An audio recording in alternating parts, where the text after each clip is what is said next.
Hello, everyone. Here's Kim Madsen. Thank you for waiting. And this is an incredible afternoon where I'm sitting here in the sunny Copenhagen. And I'm going to invite one of my great friends sitting now waiting over actually in Bangkok. And even if he's from Texas.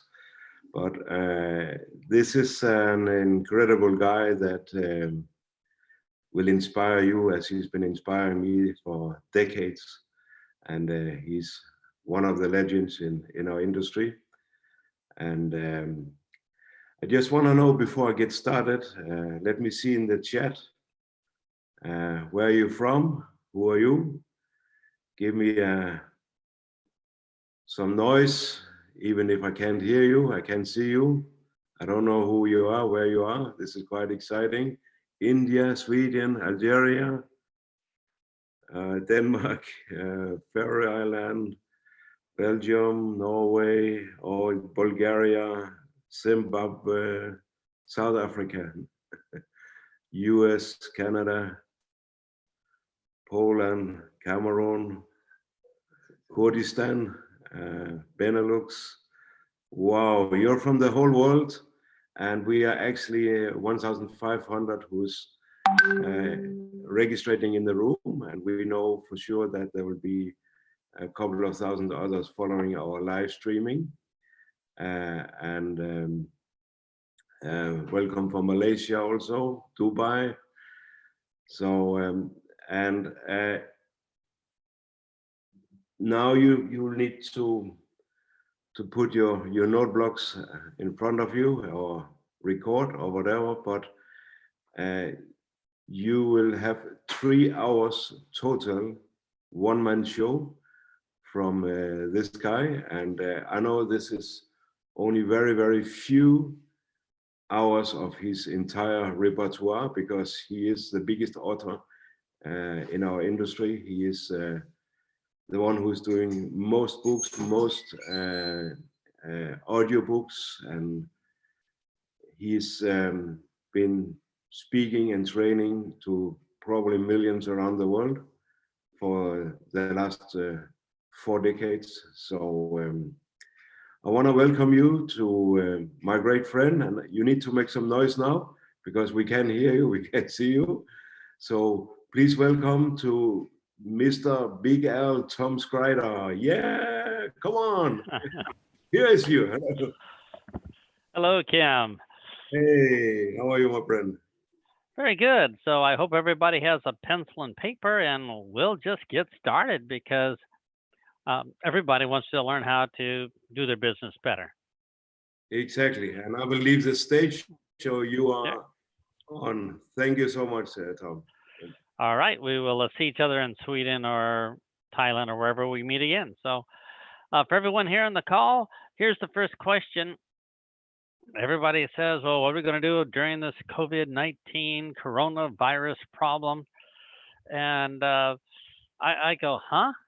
I says, well, think about it this way. We all do our business. We talk to people next to us, and we talk to people far away. Now, if somebody doesn't live close to us, we probably talk to them by telephone or by Messenger or Facebook or WhatsApp or something. Wait a minute.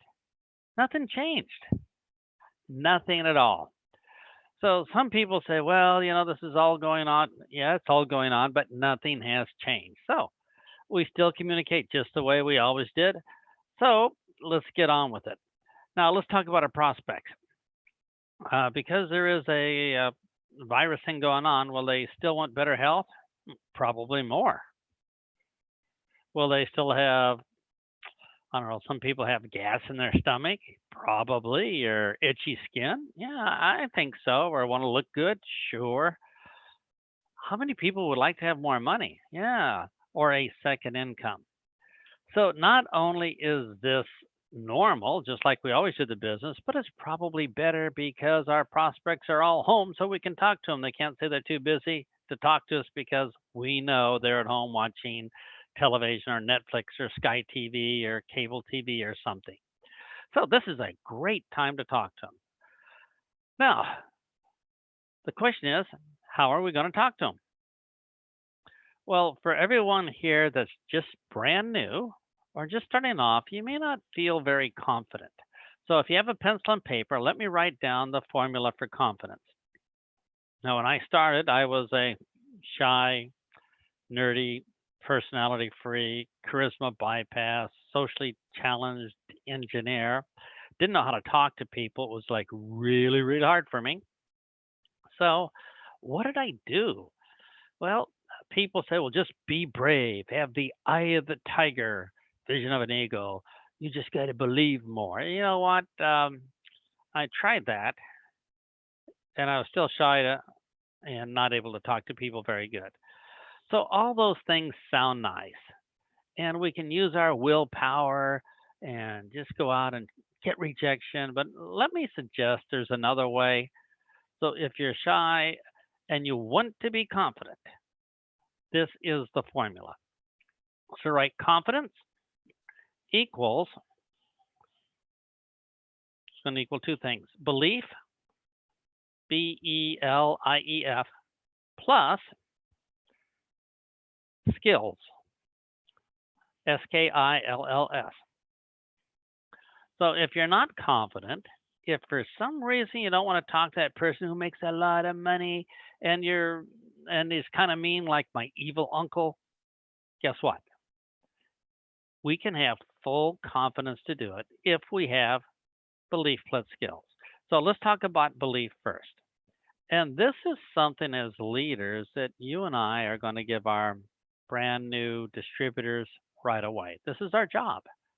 So, how do we believe in our business and our products? Well, number one, probably take them.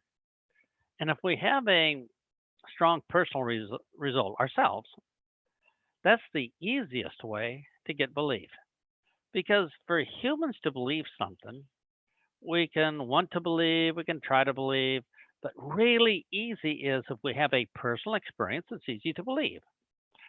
The example I like to use, put our hands on the stove, we burn it. Oh, we have a really good belief that we shouldn't put our hands on the stove anymore. Really good belief. Just like that one experience, man, we're going to remember it and it's with us for always. So when something happens to us, when we have a personal experience, guess what? It's easy to believe. So let's start by, using the products. And you're going to say, gee, that jelly worked out pretty good. Hey, I really like how that worked. So what if you don't have a really big personal testimonial? Okay, maybe one of our customers do, and maybe somebody else's customers do. And when you get on a webinar like this or go to a meeting, you hear about other people. So hanging around with people that had a strong product reaction and belief helps build our belief.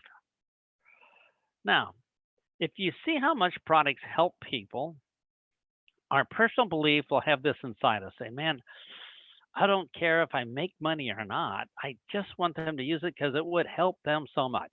And when you have that feeling inside, like, I'm afraid to talk to that person, but gosh, they just need to know. I let them know they could have the product. If they choose or not, okay. But at least should give them a chance to say no because they really, really need it. When we have that strong belief, that's half the formula for confidence. And you say, well, what about the belief about the money part? Well, when we first get started, we're probably not going to get a big check our first day or our first month. It's a business. So, how do businesses work? Well, if you had a restaurant, you got to rent a place and then you're going to buy some furniture and hire a cook and order some food, probably advertise or something and get some permits from the government. We're going to lose a lot of money for a couple of months before I can get this thing up and running. And then hopefully enough people come in that maybe we could break even and maybe 6 months later or a year later start making money. Now, our business is different. We don't have to put all that money in. We can start making a little bit of money right away just by retailing a product or maybe having enough volume to get a small bonus. So the good thing about our business is people don't have to risk a lot of money and wait a long, long time to get something. So when we get our first bonus check or make our first commission from selling the product, we think, hmm, I'm starting to build that belief. So when we experience, it's easier. If we don't have the experience, what are we going to do? Well, we're going to go to the meetings. We're going to hang around the people that have had experience. We don't have to personally experience something to believe it to be true. We can just look around and say, well, that makes sense. That seems right. We don't have to personally experience it. But I will tell you that if you don't get to any meetings or any Zoom seminars like this, maybe you won't have other people's experience to help build your belief. Now, you and I know absolutely that people can earn money. Absolutely. We see it everywhere. We see, Kim makes quite a bit of money, and a lot of people make quite a bit of money. So we know it is possible. We may not know if it's possible for us. So that might be a doubt in our mind. So remember, what we want to do is attend, participate, hang around, do what we can to make sure that people kind of influence us so we have a stronger personal belief. Now, what's next? So, okay, I got that belief thing going. So, what am I going to do? How am I going to get the other part, the skill thing going? So, ask yourself, what skill am I missing? What skill am I missing that I need to maybe talk to people better? What could that be? You say, well, I need the skill of using the right words. I need the skill of, I don't know, how to talk to people where I won't get rejected so I won't feel bad. Or I need the skill of how to talk to people so they believe me. Or I need the skill of talking to people so they're just not mean. These are good skills to learn. So part of us learning a new business is skills. Now, if we open that restaurant, I can tell you, you can have a vision board, you can be inspired, you can be motivated, but if you don't have the skill of cooking, man, that restaurant's going to fail. And if you don't know how to cook, chances are maybe now would be a good time to learn.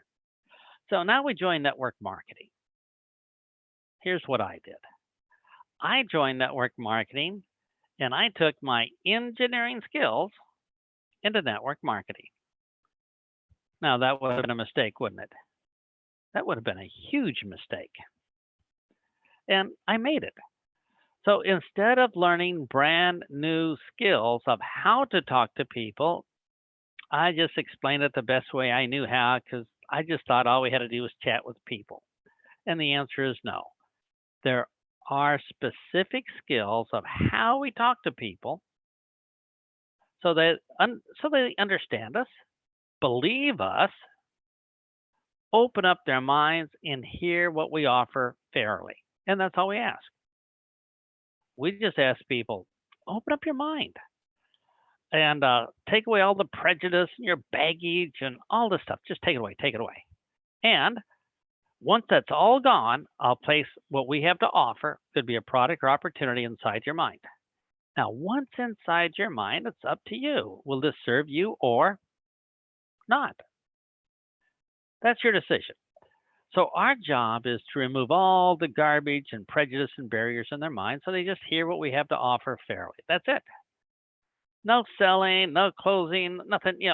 We just offer clearly something they can make up their mind upon and try to keep away all their prejudice and bad experiences in the past so they can just look at the value we have to offer. So that's a skill. And that's something that, well, we're going to learn how to do today. So it's going to be a lot easier when we talk to people. So, two things. Belief. Yep, we're going to work on that always. And when the belief is burning inside, like they just need to know, even if I don't make money from it, it's fine. They just need to know. And they just need to know fairly. When that belief is there, that's half of confidence. The other half is the skills of how to do it. And the skills of how to talk to people, network marketing, is a little bit different than the skills we learned in school on how to talk to people. We talk to people socially, but in network marketing, we're going to have to talk to people commercially, like a business. And we don't know how to do that when we start, and that's why it makes us feel icky, a little shy, in my case, scared to death to talk to people. I was worried that they're going to think, oh, you're just trying to make money off of me. Oh, you're high pressure and trying to close me. Oh, you're just a salesman. And you know what? That's probably pretty accurate. That's how I was thinking. And I just needed to change how I thought. So that is the rule, or that is the formula for confidence. So if you can just remember, if I'm not confident now, which one of these am I missing, or both? Am I missing that I don't believe enough, or am I missing that I just don't have the skills on how to talk to people, and it just goes bad when I talk to them? So this is important, the skills, because here's what people tell me all the time when they get started. I just don't have anybody to talk to. I just need more prospects. Uh, And so where can I find them? Or do I run an ad or do something on Facebook, or do I buy leads? And I look at them and I go, okay, you have people to talk to. 7.8 billion people in the world. That's a lot of people, and you have hundreds of thousands within your area. So don't ever say you don't have anybody to talk to. Instead, what we should say is, I don't know how to talk to them. And so that's why I'm looking for people to come up to me and say, please tell me. It's going to be a long wait. So what we have to do is learn how to talk to anybody at all. And when we do that, we're going to go, I will never run out of people to talk to. Because when I started, I would see people, like Kim, who just are natural. They can just talk to people, no problem. But me, I'd worry about it and think, what am I going to say? How am I going to talk to them? It was going to be a huge problem. So if you're watching right now, look at that formula and say to yourself, when am I going to learn the skills of talking to people? And hopefully today is going to be a good start for it. But we're going to continue learning as we go. You say, okay, I'm ready to rock them. I got the formula. Belief. Okay, I know exactly what to do about my belief. And I'm going to teach this to my new team members. I'm going to get them to really believe in the products, really believe in the opportunity. And gosh, if I do that, they'll be off to a pretty good start. But the skill part, well, let's get started. Now, the only thing between you and I and where we want to be is some things we don't know yet. So think about that. The only thing between where we are right now and where we'd like to be is some stuff we don't know right now. Because if we knew that stuff, guess what? We would be there. So if you want to be like Kim, you say, well, the only thing between me and Kim is a whole bunch of stuff that Kim knows that I don't know yet. Now, here's the good news. Everybody here has one of these. I believe you call it a cell phone. And if you have a cell phone, whether it be Android or Apple, you have one.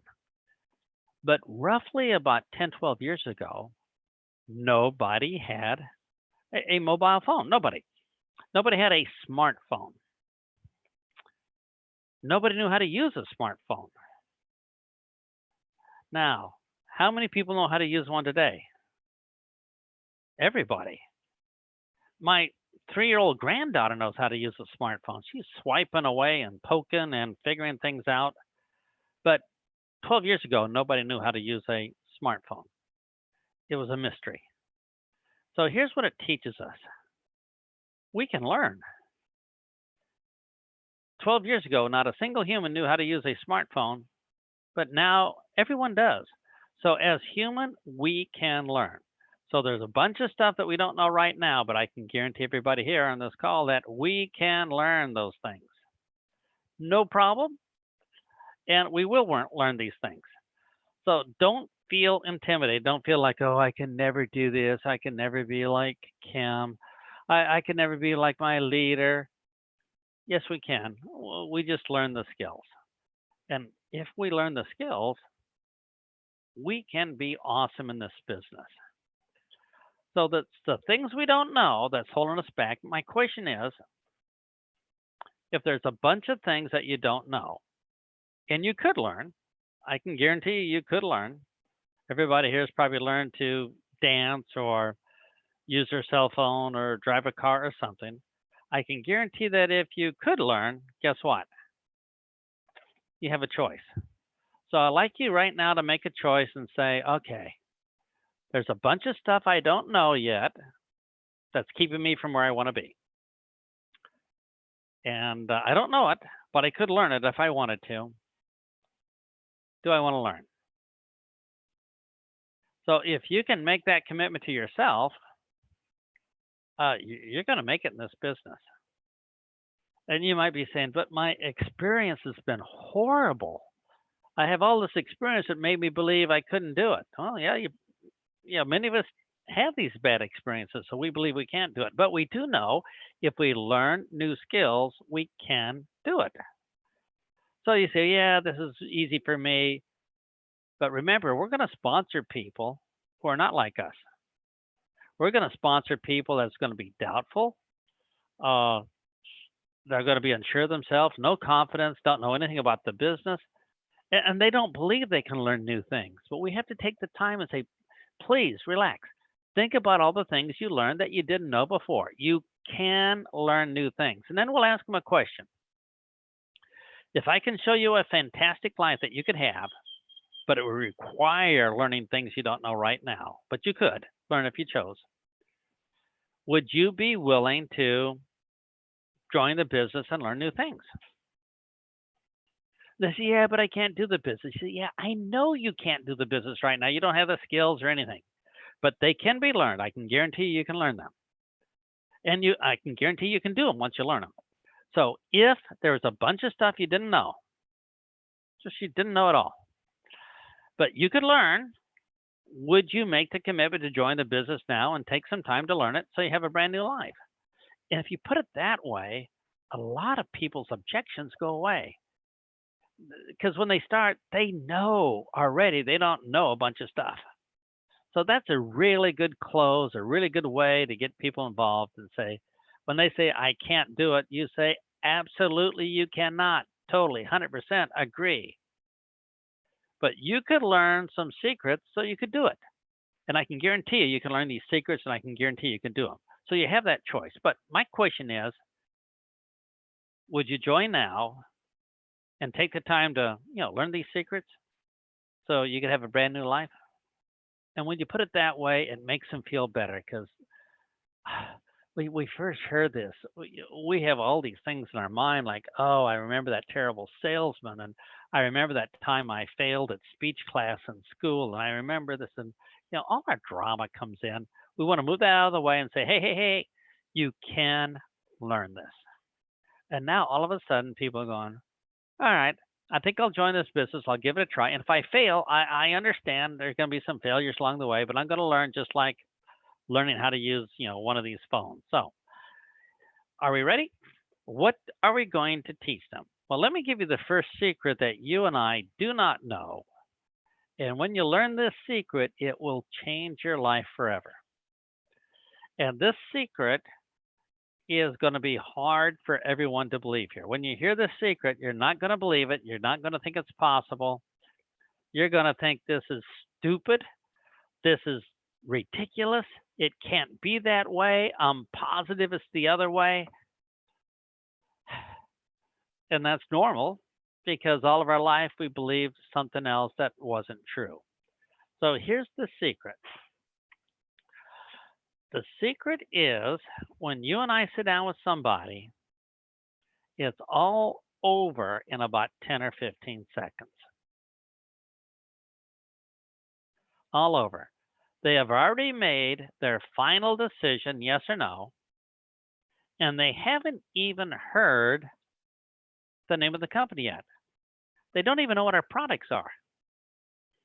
They don't even know what an assistant supervisor is. They don't know anything, and they made up their mind instantly on no facts and no information, nothing. Now, when you hear this for the first time, you're going to be thinking, that's just stupid. Because all my life, I was taught this. And this is what I was taught for the first years of my network marketing also. Here's what we're taught, and I'm going to point out it is horribly, horribly wrong. And it's an anchor around our neck.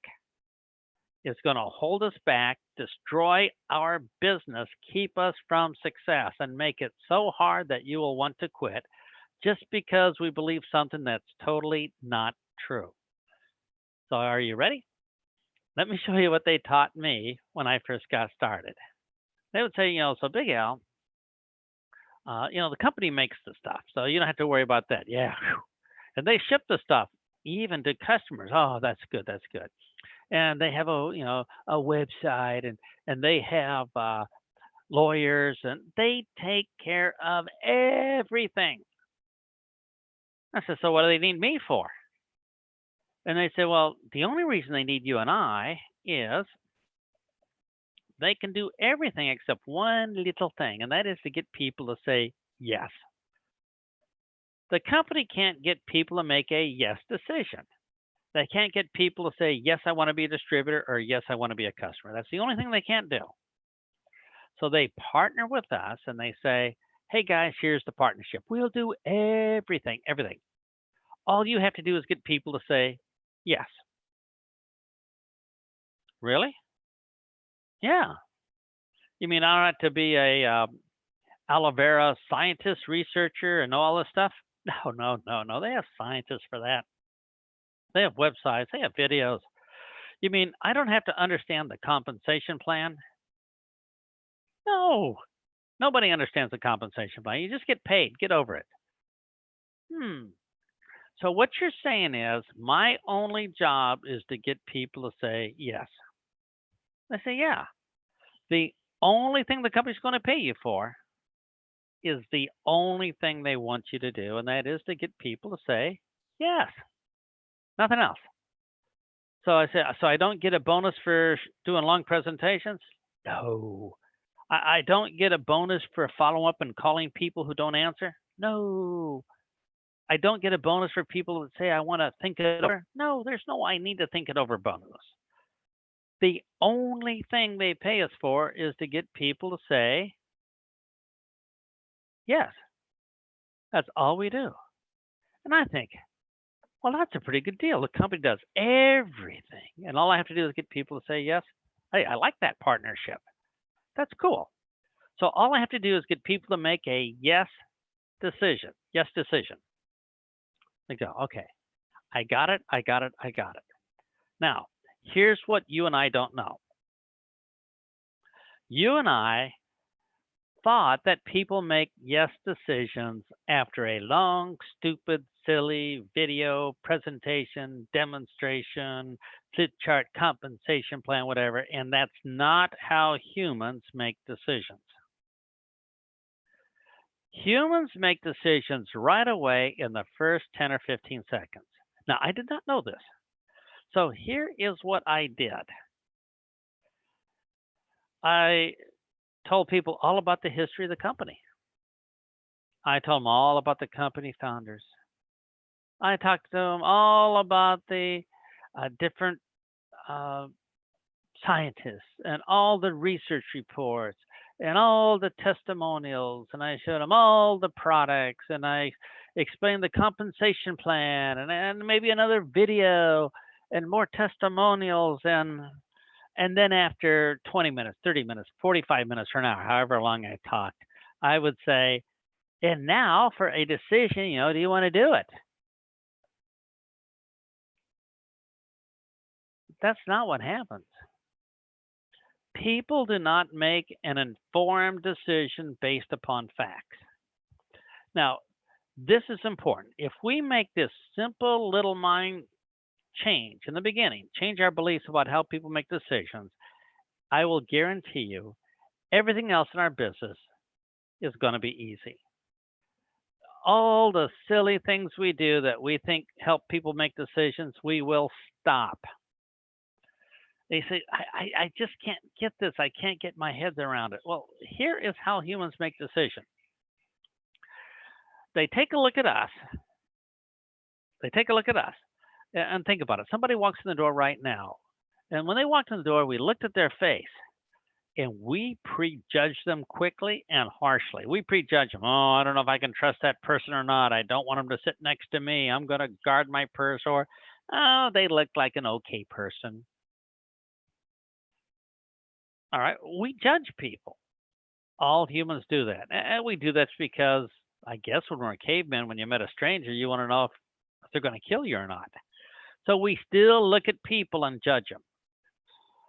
And when they sit down with us, they look at us and they're trying to figure out from our face, do you have an agenda? Are you trying to sell me something? Are you going to be tricky? Are you going to try to take my money? Is this going to be safe? Can I believe you? They look at our face and they listen to our first couple words. Maybe they look at our body language or if we seem comfortable or not. And they make an instant decision to believe us or not. Like that. It's in seconds. It's over that quick. Now, here's what we want to do in the first couple seconds. We don't have to sell them on having better health. They already want better health. Somebody sold them on that or before. And if you don't believe me that people are pre-sold, you can do this little experiment. Ask 100 people, do you want to live longer or die quickly? Do you want to live longer or die quickly? I bet 100 people are going to say, I want to live longer. They are already sold. We don't have to sell them on being healthier. We don't have to sell them on helping with their acid reflux. We don't have to sell them on feeling more energy in the morning. We don't have to sell them on looking better. We don't have to sell them on that. They've already made a yes decision on that. There's no selling involved. How cool is that? You know what? We don't even have to sell them on more money. They're pre-sold. If you and I talk to 100 people, what are they going to say?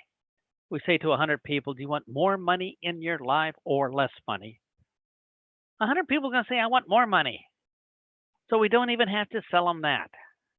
They are all pre-sold. It's just how we talk to them from here on. Everybody we talk to already wants what we have to offer, 100%. That's great news. Now, let's think about this. They're 100% pre-sold, so when we talk to them, what decision are they going to make? They're only going to make a decision of, should I listen to you and believe you or not? Do you sound like somebody that I can believe? Somebody that has confidence? Or somebody who's not very sure, and I'm not going to be very sure either. So the first thing they look at us and say, you know, can I really believe you or not? Can I trust you or not? So we're going to learn to handle that because here's how they're going to make that judgment. They're going to make that judgment when they look at us right away on two things. Number one, they're going to try to read our face and say, what is your intention? Now, when we're young, our mother stuck her head inside our bedroom door. And when she stuck her head in, we looked at her face and said, uh-oh, what's her intention? Is she mad, happy? It's natural. We try to figure out what people's intention is. And the second thing they're looking for is the first words you say, the first 5 or 10 seconds. Are you hesitant, like you don't have any confidence, you don't believe in what you say? Or are you pretty sure about what you say? You know the words, you don't stutter. Like, in that case, maybe I should listen to you because you seem to have confidence. So they make this first judgment on us on almost no information. They just kind of look at us and say, all right, if I follow you, will I be safe? If I follow you on your journey to have a business, can you get me to successfully? Or if I follow you on your journey in business, am I going to die? So they're going to, wow, prejudge us and go, are you a good person to follow or not? Like that. So if we have the first few words of our conversation kind of memorized or just know clearly what we want to say, people will want to be with us. So remember, it's not all that other information. They just want to make a quick snap judgment if I should listen and follow you or not. So their decision, yes or no, is going to happen the first 5 or 10 seconds. So they're going to say, do I listen to you? Do I believe you? Do I want to follow you? Very quickly. Now, here's what I mean by a decision. They're going to make a yes or no decision to follow us or not. Now, if they say no after 10 seconds, like, oh, you don't seem to be very confident in this. You seem to be pretty unsure. I don't think I want to go on your journey.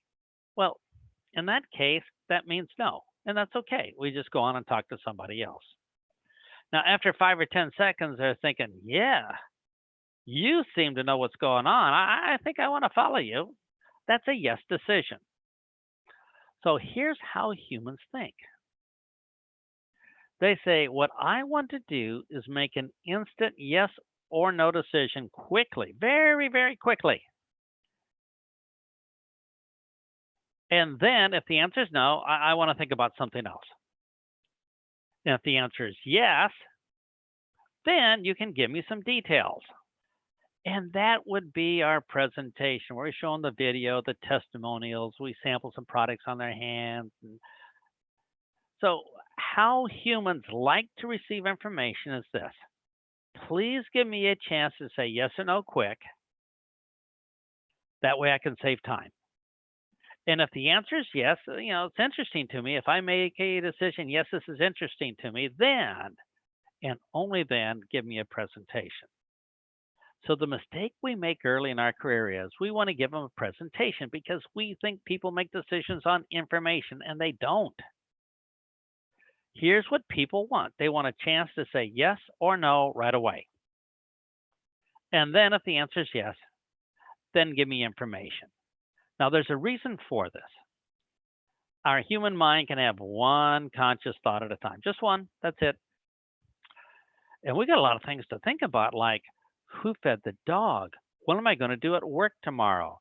What am I going to do on the weekend? Where are we going to go on holiday when this lockdown is over? What would I like to? So we have a lot of things to think about, and they're all piling up, waiting their turn. So when we talk to people, they got this huge load of stuff waiting for us to think about, and we say, stop, listen to my presentation for 30 minutes. They are stressed out. No. What they want to do is say, please give me a chance to say yes or no first, because if the answer is no, I can get back to all these things and I won't be stressed. If the answer is yes, well, then I'll tell all these things to wait and I will give you extra time for a presentation. So all of our stress with people can go away if we do this, which is we just give them a chance to say yes or no first. We love to do this. Now, I'm going to give you some demonstrations just so you feel more comfortable about this. But if you get this one thing that we didn't know and really understand it, it's going to change everything when we talk to people. Everything. Because when we sit down with them in 10 seconds, they're looking at our face. What's your intention? Well, what do you want to do here? And are you confident? Do you have things in mind? This is what they're judging on. Now, I'm going to give you some quick examples of how humans make instant, immediate decisions on zero information. Are you ready? Now, watch this. You sit down with a prospect And the prospect is folding their arms, leaning back, frowning. Have they made a decision? And we're thinking, yeah, they made a decision. What was the decision? No. And what they based their decision on, how much information? None. Wow. Let's do another one. We invite somebody to a meeting and they do not show up. Yeah, that happens. Have they made a decision? Yeah, they made a decision. What was their decision? No. Based on how much information? None. I didn't give them any information. So they made their final decision on no information. Wow, I've seen that happen a lot. Okay. Uh, for all the ladies on the call, have you seen a man with a remote control in front of the TV channel surfing? Click, click, click, click, click, click, changing channels. Yeah, of course. And ladies, you look at men and say, men are so stupid. They make their final decision to watch that TV channel or not, like boom, and they haven't seen anything. And men, um, that's what we do, you know. So let's move on. uh, how many people here have seen a video on YouTube? Now, if you've seen a video on YouTube, how many seconds into the video before we make up our mind, before we make a decision if we want to watch it or not? And you say, well, 2 seconds, 3 seconds. Yeah, instant decision before we see the information. If you've ever been to a restaurant, have you ever gone inside a restaurant before you've seen the menu? Almost every time. So we make our final decision to go inside a restaurant many times before we've even seen the menu. We make our final decision to order stuff off the menu before we know about all the ingredients. Oh, waiter, these vegetables, are they organically grown? And this chicken for this dish, did the chicken have a happy life before they killed it? No, we don't know any of that. We make our final decision before the presentation information. This is what humans do. Now, this is important for us. Watch this. Right now, we get a phone call on our cell phones. It's from, I don't know, a salesman. We look at it, and what do? We make an instant decision, no, and sometimes we don't even pick up the call. Now, if you and I make a final instant no decision to salespeople like that with no information, if that's what you and I do to salespeople, do you think other people do that to us? What percentage of the time? 100% of the time. So when you and I sit down with a live human being or over Zoom or over a phone call, they make up their minds in about the first 10 seconds. We don't like this. We don't think it's fair. It's how it is. This is huge because here's what this means for all of us here. The bad news is it's all over in 10 seconds before I've even had a chance to tell them about aloe vera. But the good news is you and I only have to be good for about 10 seconds. If we're good during those first 10 seconds, guess what? They're going to make a yes decision. And they're going to say, yeah, sounds good. Tell me more. And then we can do our presentation. So please don't do the presentation right away or call people asking for long appointments for presentations, whatever. Give them a chance to say yes or no first, because that's how the human mind works. Humans make decisions on zero information. Now, I've never been to Nigeria, and I see we have a lot of people here in Nigeria. But in England or Europe, they have grocery stores, and at grocery stores, they'll have something that looks like this. It's a box of cornflakes. I don't know if you can see this or not. But let's imagine you're in a grocery store, and you're there with this box of cornflakes, and you say, okay, You're walking down the aisle, you look on the left and you see a box of cornflakes. What does our minds do? Does our mind say, oh, tell me about the cornflakes? Are they natural, supernatural, international? Tell me about the cornflake company founder. Do they have a company video? Show me some testimonials. Can their scientists beat up my scientists? No, we don't think like that. We just look at cornflakes and say, yuck, ugh, terrible stuff. And we go on. We make an instant decision on no information. You and I, when we're shopping, go down that aisle and we say, no, no, yes, yes, no, no, yes, yes, do whatever we like or don't like. Instant decisions, less than 10 seconds. And if we thought long and hard about everything, guess what? We would starve before we got to the end of the aisle. Please, please, please carve this in your desk or tattoo it on your wrist that people make decisions instantly in the first 5 or 10 seconds. We have to control that time. If you can control the first 10 seconds, and if you're good during the first 10 seconds, you're in. So if you're brand new here, think about this. Wow, I don't even have to know about the compensation plan. Correct. I mean, if people ask you about the compensation plan, well, how does the compensation plan work? You say, well, if a lot of people use the products, you're going to make a lot of money. If fewer people use the products, you're going to make less money. That's how it works. And for all the details and percentages, you'll learn that in training. No worries. And I go, okay. All the details, forget about them. It's not going to make a difference in their decision. Zero. All they're going to do in the first 10 seconds is look at our face and see, are you sincere? Are you honest? Do you have my best interest at heart? Are you some kind of salesman trying to sell me or hide something or try to trick me? And, when you talk, are you confident for 10 seconds? Do you seem like you know what to say for 10 seconds? And then they're going to make up their mind, yes or no. And you say, that's just stupid. Yeah, but it's the way it is. As humans, we got to make thousands of decisions every day. We can't stop and have a presentation for everything.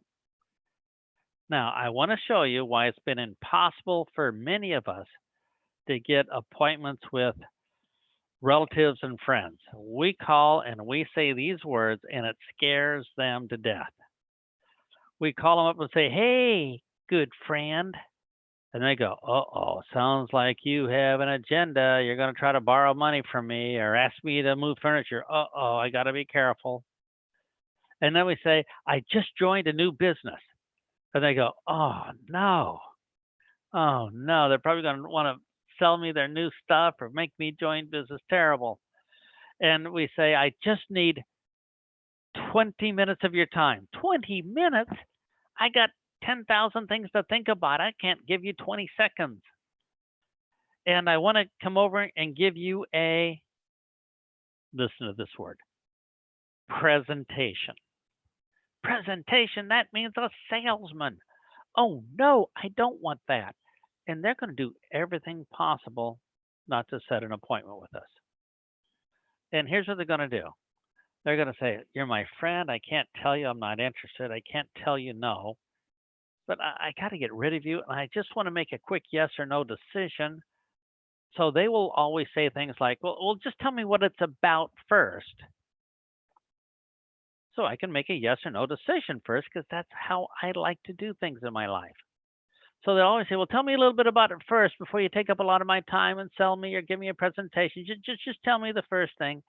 And here's where it can go wrong. If we say, no, I got to tell you everything first, they're not going to like it. Instead, we should give them a chance to say yes or no quickly. So please remember, people do not listen to lots of information and then make a decision. That's not true. We believe that all our life. It's not true, not true, not true. People make their final decision to be with us in our business or to use our products like that. So please remember, what we learned before was not true, and that made our business hard. Now it's going to be easy because we know they make the decision the first 5 or 10 seconds. And what we're going to concentrate the rest of our time in now is learning what to say during those 5 or 10 seconds. And if you don't, here will be your life. Your life will be telling people, please sit down while I give you a presentation. I'm going to give you lots of facts, and at the end, you can make a decision. It's just not going to work.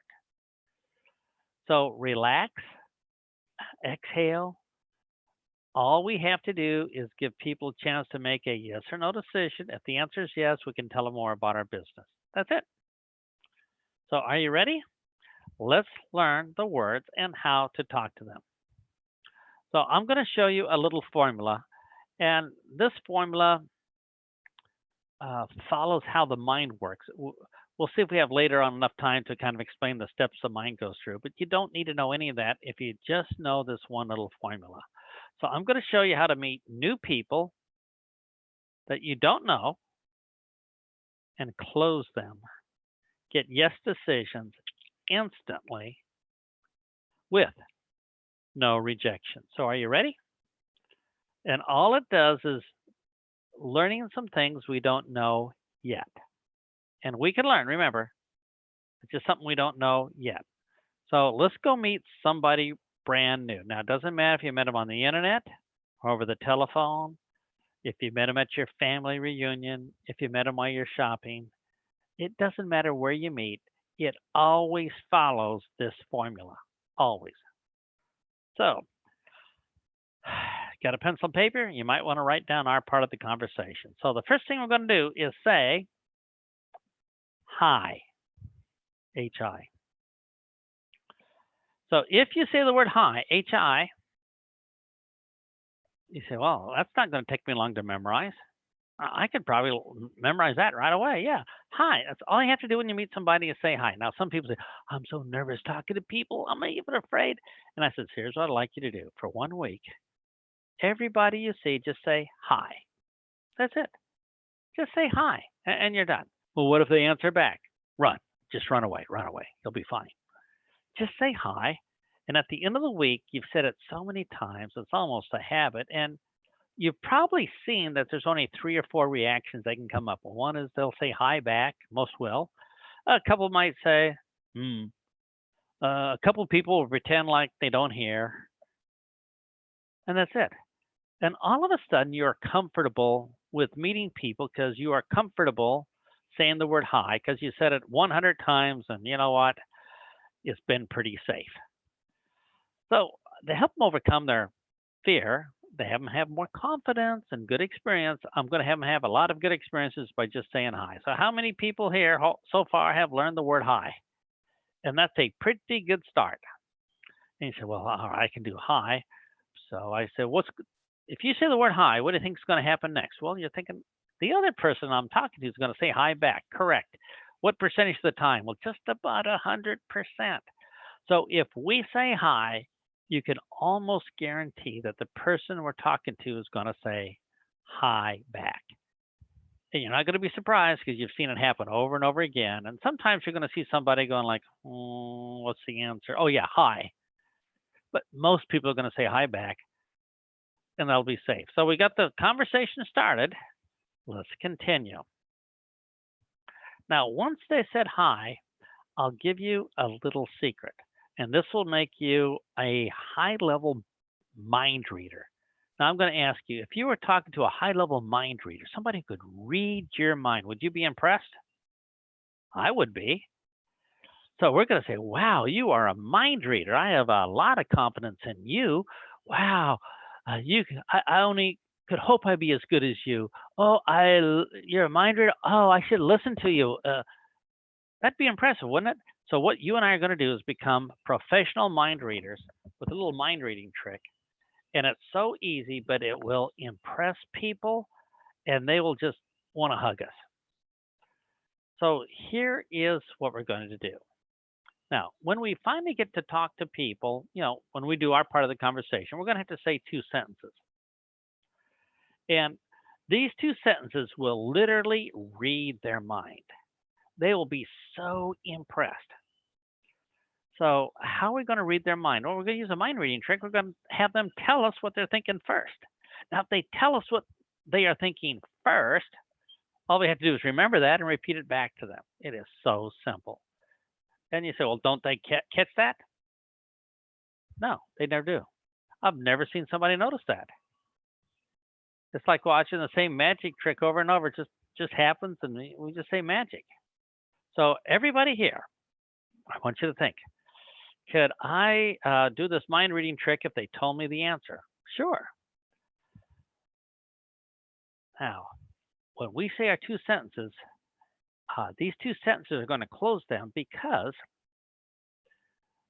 the purpose of business, the only reason we're in business is to solve problems for people, right?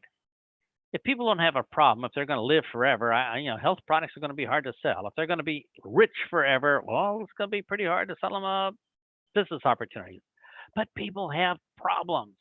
So the only reason business gets to happen is to solve problems. That's the only reason there is a business. The only reason there's a restaurant is because people have a problem. They get hungry. The only reason there's a hotel is because people have a problem. They get sleepy. The only reason for business is to solve people's problems. So all we have to do is figure out their problem. We'll let them tell us what it is in our mind reading trick. And we'll repeat the problem to them and just ask them if they want to fix it. If they want to fix it, we are done. It's over. Too easy. So, do we want to talk to people with no problems? No, because we can't help them. We want to talk to people with problems. Now, where you live, I'm going to ask you, do people where you live have problems? Yeah, they have a ton of problems. They have problems with their health. They have problems with money. Wow, this is going to be easy. Because if you live someplace where everything's perfect, you're not in business, nothing you can do. But you want to be in a place where people have problems. So you say, well, everybody in my neighborhood is poor. Excellent, they have a problem. Well, everybody I know has relatives when they get old, they die, and they don't want to do that so quick. Great, they have a problem. Everybody I know would like to look better. They got a problem. We can fix that. So guess what? All we do is fix people's problems. All right. The purpose of business is to solve problems. We know where we want to go. We just have to find out what their problem is. And it is so easy because people have a program in their mind that goes like this. They are selfish. They don't care about us. The only thing they care about is themselves and their problems. That's all people do. They just think about themselves and their problems. They don't really care about us, and they care even less what we have to offer. You say, well, that's horrible. Well, maybe it's bad, but that's just how we're programmed as humans. We're programmed to be selfish, to worry about ourselves and our problems. So we say hi, they say hi. Now, one of their programs that they have inside them is they like to talk about interesting things, which is themselves and their problems. So people are programmed. They can't help it.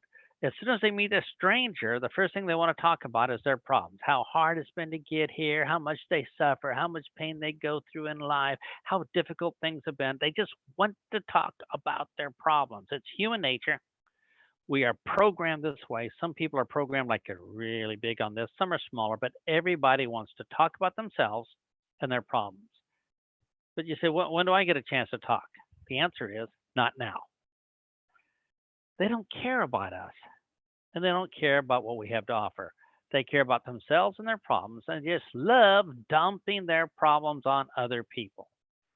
You know this. You go to a party, you meet somebody, you say hi, and they say, let me tell you about my poor dog and this problem and how hard things have been. And we just take a look, oh, wow, how negative is this? But now we're thinking, yeah, bring on the problems because I can do my mind reading trick. So we say hi, they say hi. If we take a breath, which is what we're going to do if we're shy, they will take over the conversation and talk at us. 5,000 miles or 5,000 kilometers an hour. They're just going to talk at us with all their problems, how much they suffered, how hard things are. And all we have to do is shut up. Now, if you're shy, this is pretty easy. Now, if you're one of these outgoing, talking, brave people, you want to talk, well, hmm, this is hard for you. But for every shy person watching here right now, you are so far ahead of all those brave talkers. They'll never catch up because we know the key. We say hi, the other person says hi, we take a breath, and the other person just starts talking to us about their problems, problems, problems. And all we're going to do is listen for the one or two problems we can solve. That's it. And when they finally take a breath, they're going to maybe take a sip out of their soda. Here's our chance to talk. And please write down these two sentences. The first sentence we're going to say is, do you have this problem? Do you have this problem? Now, they are going to be so impressed. Oh, wait, you're not talking about yourself. You're talking about me. I love it when you talk about me. Oh, I love you, man. And you're talking about my problems. Oh, it's all about me and my problems. I love it, love it, love it. And they will think this, you are a mind reader. You read the problem in my mind. You are unbelievable. And you say, really? Is that what they think? And the answer is, yeah. So if you're shy, all we do is listen for their problem. When it's our chance to talk, we say, oh, so you have this problem, huh? And they're going to say, oh, wow, yeah, oh, giant hugathon. We love you, man. Was that easy?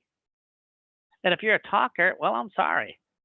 This is going to be hard for you because you want to talk about your stuff. They don't care about what we have to offer. They don't care. They only care about themselves and their problems. So when it's our chance to talk, we're going to pick one of the problems they gave us. So let me give you examples of how that first sentence might sound when we say, do you have this problem? We might say, so you need more money, huh?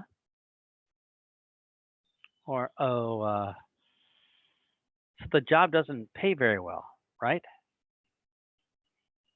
And they're saying, you are an incredible listener. Unbelievable. You're a mind reader. I love you. I love you. Or we would say, so your stomach really hurts after you eat, huh? So that rash really bothers you, right? Yeah. I'm itchy all the time. So you want to be more natural instead of all the chemicals out there, right? Yeah. That's my problem. We just repeat their problem back. Now, here's the situation. Remember about our confidence? Our confidence will go up when we have lots of successful experiences. And we're going to notice if we do this, nobody thinks badly of us. Nobody is worried about the salesman alarm. Nobody thinks we're being pushy. Everybody thinks we're talking about them. Everybody are glad we're talking about their problems. We will have nothing but great experiences when we say, when it's our turn to talk, so you have this problem, huh? When we say that, so you really feel tired every afternoon, right? So they're going to say, yes. So the first sentence is, do you have this problem? Hi. Do you have this problem? Here's the second and last sentence. Do you want to fix it?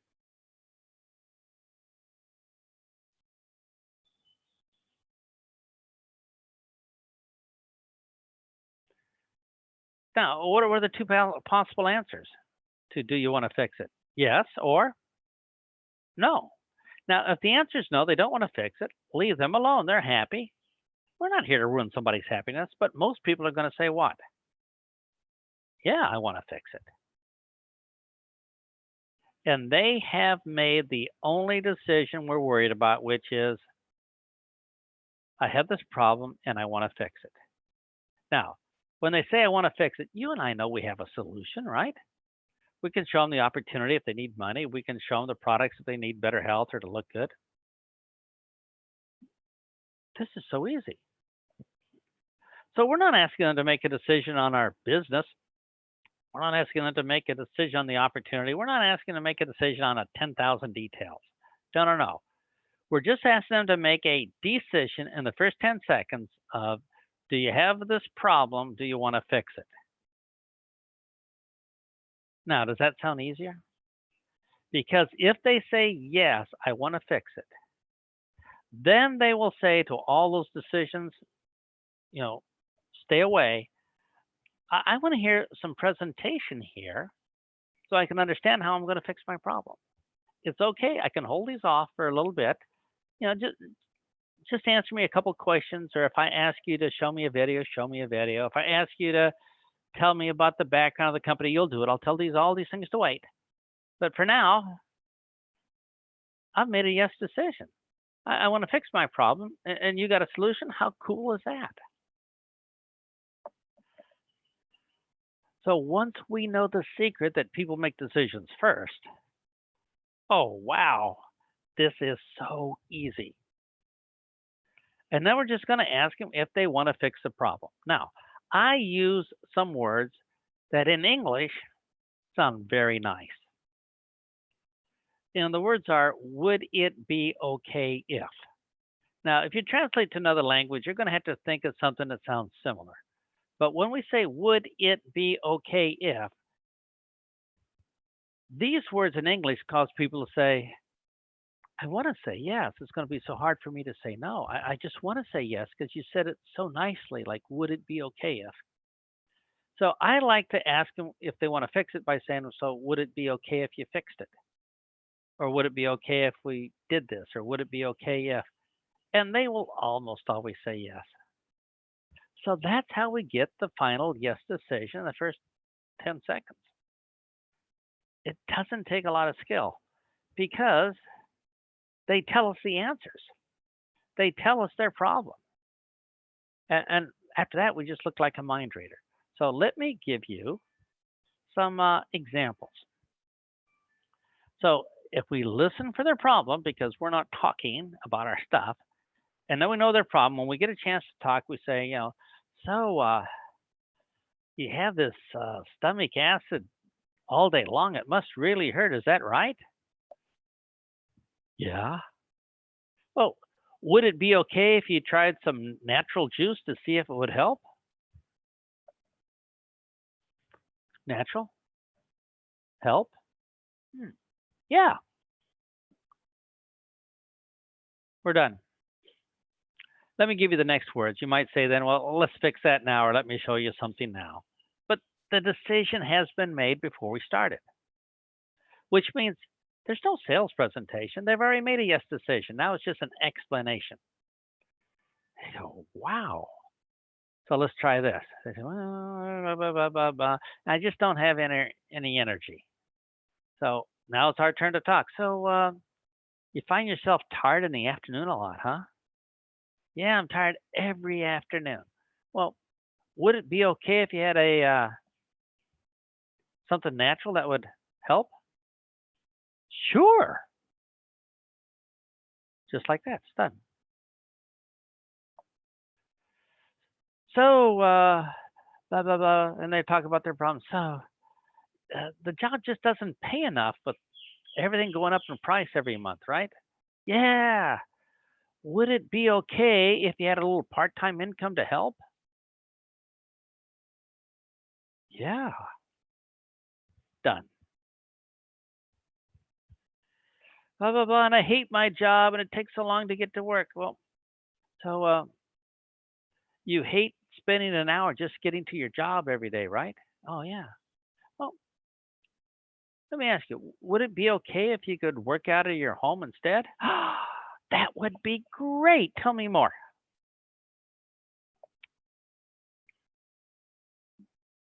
Not much to this. And you say, this is the easiest thing in the world. So for everyone here on this call, if you're brand new, you can start great conversations by saying hi and shut up. They will say hi and talk. We're going to listen while they're talking for any problem. And when they're done talking, we're going to say, so do you have this problem? They're going to say, yeah. And then we're going to say, Do you want to fix it? Or would it be okay if you fixed it? And they can make that yes or no decision. So I know when we started, you say, I absolutely can't possibly believe that people make decisions in less than 10 seconds, but now we know it is true. And the reality is, it's probably less than 5 seconds, and we can control it. So if this is the only thing that you ever learned in network marketing, this one first little secret, it would change your life forever. Because now you've already figured out all you and I have to do is go around in life, ask anybody, anywhere, do you have a problem? And do you want to fix it? They say, well, what if I don't know their problem? Well, then you guess. But chances are they'll want to talk first and complain and they'll tell you. Now, I like it when they tell me first because that means I can guess with 100% accuracy. But sometimes you just know. You can look at their job and say, I know that job doesn't pay them much, so I could probably guess their problem. But guess what? The ones that are listeners, the shy people will listen to us, they'll believe us. When we talk, they listen because we don't talk that much. For us, this is so easy. So, tattoo on two wrists. Do you have a problem? Do you want to fix it? Do you have a problem? Do you want to fix it? And if you can't think of what to say, just slap your forehead and read. That's all it takes. This right away should be able to take you well up past manager, probably even the eagle, just doing this one thing with no other skills. You could be an eagle manager just asking these two questions over and over and over again, and take the volunteers because most people will volunteer. They want to fix their problems. Two questions, what we didn't know, and I'm asking you to start believing that people make decisions quickly. It took me 6 months before I actually believed it. I hope you can do it like quicker than I did. It's how the human mind works. So know their problem by guessing it, or if you're smart, be shy and listen. They will tell us. And then just ask them if they want to fix the problem, and that's all you need to do. And then you say, what's next then? What's next? Well, at the end, we're going to say, after they say, yeah, I want to fix it, well, we can say, well, let's fix that now, or let's go online and I'll show you what you should order.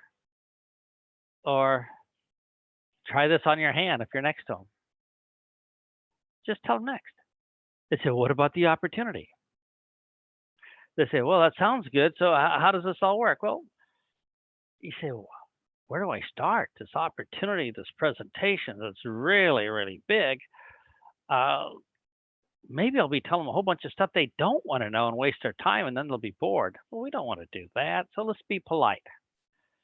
If they say, well, tell me more about this opportunity, or what's this business thing? Got your pencil ready? I'm going to give you 21 magic words to say. And before you get upset or panicked, it's really 7 words 3 times. So once they say, oh, tell me more, this is where the presentation comes in. Now, before we did this sales presentation, they would sit back like this, and then we'd have to talk to them and convince them, and that was just ugly. Now it's not a sales presentation anymore. Now it is almost like their first training session because they want to be in business, or explanation of the product they may need. So we're not doing any more sales presentations. So if you have a sales presentation, scratch that out and rename it their first training session or first explanation or answers to the most common questions. And this means when we're doing the presentation, they're sitting on our side of the table. We're not opposing and fighting each other, just sitting back where we are going, oh, okay, I got it. Oh, wow. So here's the 21 words we need to know. The first 7 words are, what would you like to know first? What would you like to know first? Now, if we say, what would you like to know first? Why do we do that? Well, so we don't tell them all about the company background because that might not be interesting to them. And we don't want to tell them all about the compensation plan details. That may not be interesting to this person. So how do we know what's going to be interesting to them? We ask them. And we just ask them, what would you like to know first? Well, it's a no-brainer. And they're going to say, wow, thank you. I'm in control. You're not going to do some stupid monologue. You're not going to talk at me for 45 minutes and force stuff down my throat. You just ask me what I want to know. And they will tell us. And guess what? They'll have a question and we will answer the question as best we can, as truthful as we can. So what's the name of the company? You might say Forever Living Products. Done. Here's the wrong answer. What's the name of your company? Forever Living Products. It started in 1980. We're going for X amount. That's the wrong answer. They didn't ask for all the background, just the answer. They say, wow, that's polite, because then they get the chance to talk more. Correct. They like talking. That makes them like us. So as soon as we answer the question, we're going to say the next 7 words. Ready to write them down? What would you like to know next?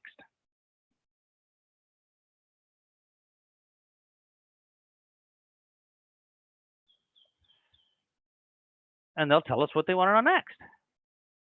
We don't have to guess at anything. Now, we will keep asking, what would you like to know next, forever and ever and ever, until they run out of questions. And now, some people, like an engineer and accountant, is going to ask for a lot of questions. Like, do you have a video? Yeah. Can I see it now? Yeah. What would you like to know next? Well, do you have the compensation plan? Yeah. Can I look at the percentages now? Yeah. Could you explain each one now? Yeah. So some people want to have a ton of information. Other people want no information. The blue personalities, the people just make quick decisions, want to move on, active, like Kim. He doesn't want to have all the details. He says, so Kim, what do you want to know next? Let's get started. Let's go talk to some people, right? So some people want a little tiny bit like Kim, and some people might want a whole lot like I would. And we're just going to use our professional judgment, which is called being polite, good manners. And guess what? We'll tell them, what would you like to know next? So let me give you the most common questions you're going to be asked. So if you're brand new here, you'll see that you don't have to know much to do a presentation. So they say, oh, well, that sounds good, but I need to know more. Okay, what would you like to know first? Well, I see you have aloe vera on your shirt. Do you guys sell aloe vera? Yes. What would you like to know next? Well, I see aloe vera in the store. Are you more expensive than the aloe vera I can buy in the grocery store? Yes. What would you like to know next? Well, why are you more expensive? Well, the company wanted to make a cheaper version of aloe vera, really cheap for people, but then it wouldn't work. And then they'd just be ripping people off and they'd be losing their money because they wouldn't get the real benefits of aloe vera, like, when they water it down in the store. So they just didn't want to rip you off. That's why. Oh. Well, you say I can make some money in this business. Yeah. So what would you like to know next? Well, how does the money part work? Okay. You're going to use the products, and you're going to love them, and you're going to feel great. And all we ask is that you don't be a jerk. Don't be a mean person. Don't keep it a secret. Let your friends know how much you like the products. That's it.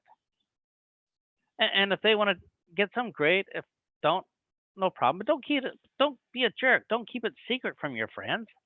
Just let them know. And if they want to ask about your products, great. You can help them get some. And then the company sends you money for letting other people know. That's kind of how it works. So what would you like to know next? Well, how does the compensation plan work? Well, If you have a whole lot of people using the products, you're going to make a whole lot of money like Kim. If you only have a few people using the products, you're going to make less money. That's kind of how it works. So, what would you like to know next? Well, are the products any good? Yeah, they're great. People love them. So, what would you like to know next? Is this one of these illegal pyramids? No. So, what would you like to know next? Well, is it a good company? Yeah, it's a great company. They do like $3 billion worth of products. People love them. So, what would you like to know next?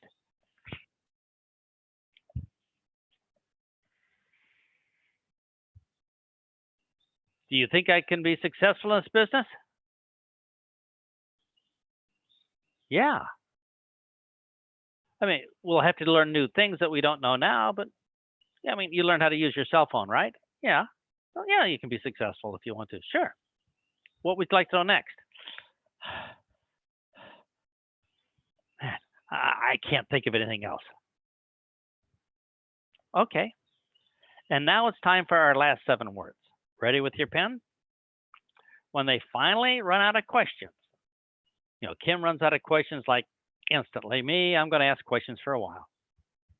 But when they finally run out of questions, you're going to say these 7 words. So, what would you like to do next?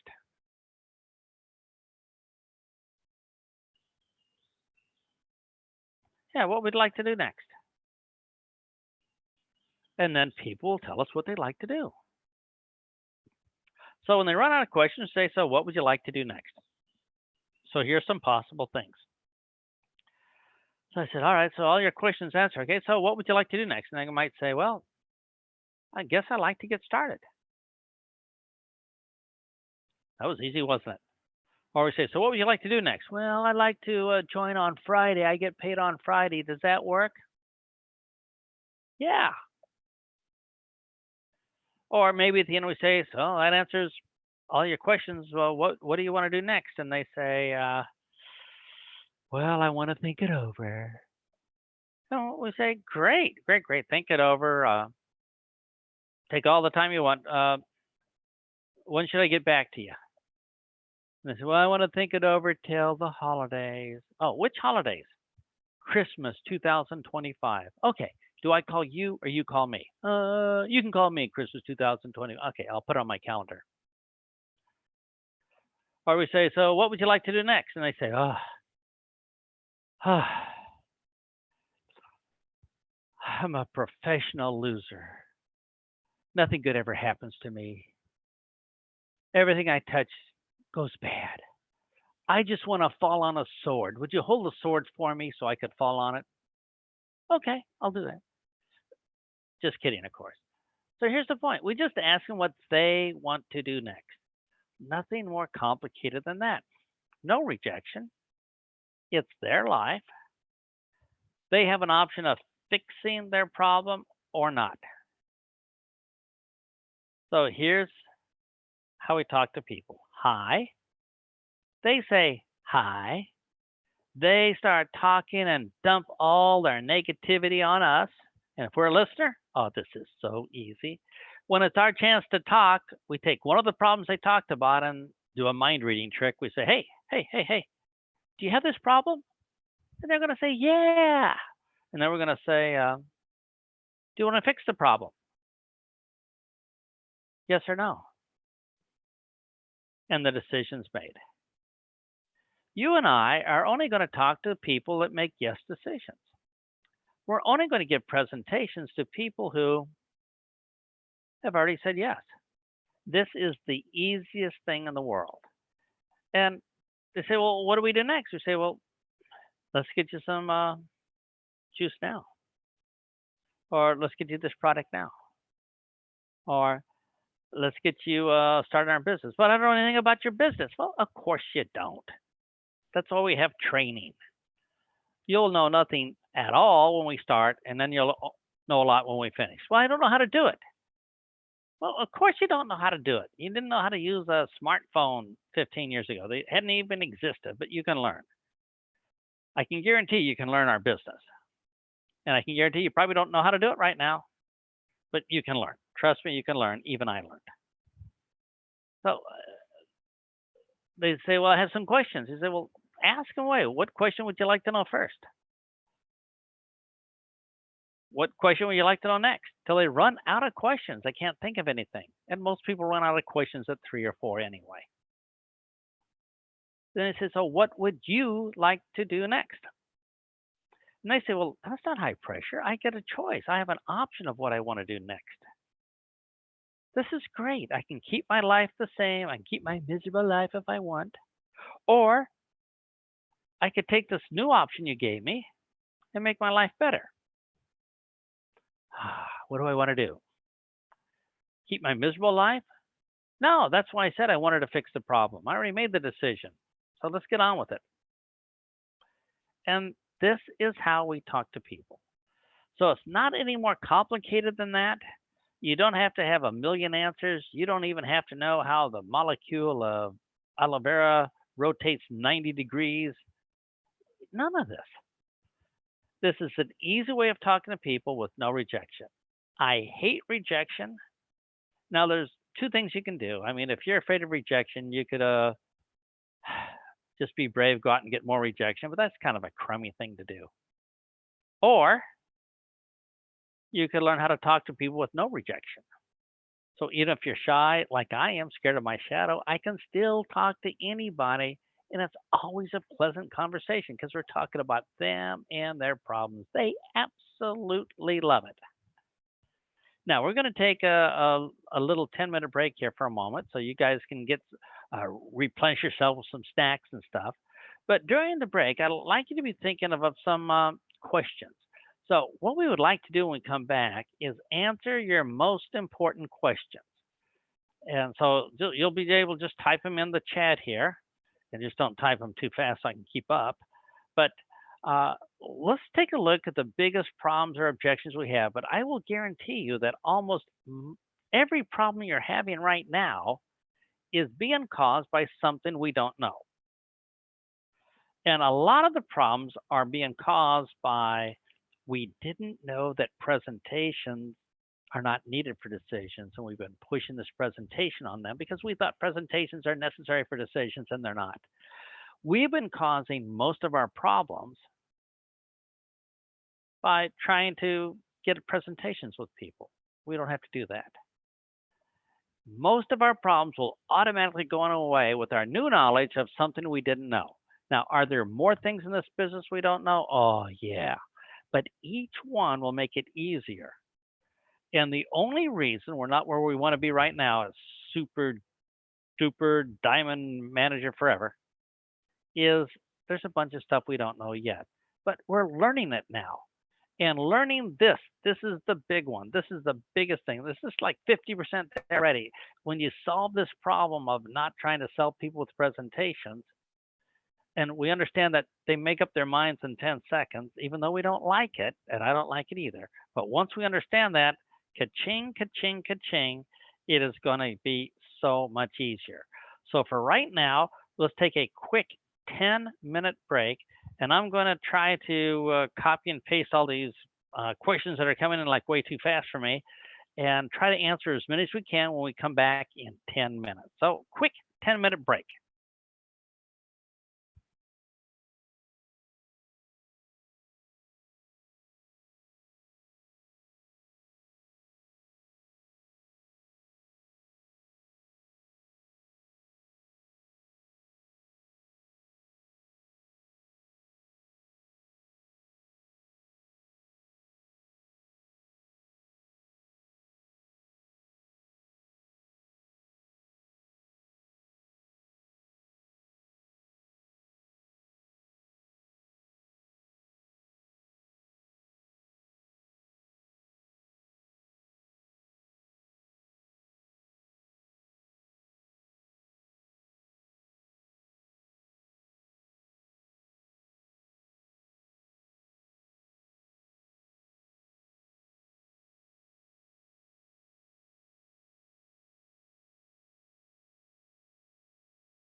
Okay, I've been busy cutting and pasting and typing in all these questions, and we're going to answer as many as we can. But hopefully, when we look at our business from a brand new viewpoint, that all we have to do is get yes quickly, we're okay. So I know we have some in the quick Q&A also.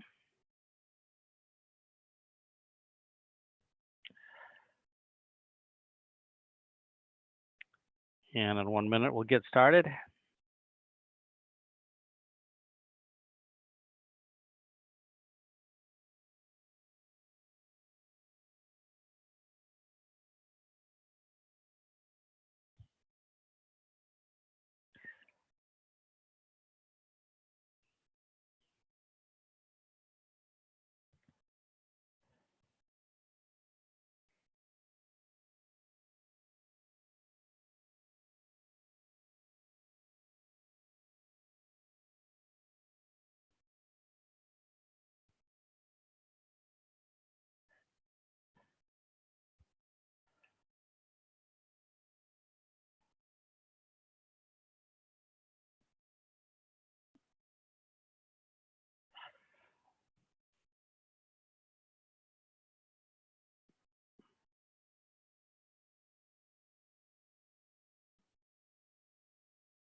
Okay, let's get started again. Got a bunch of questions, and we'll start with some of the most recent ones here.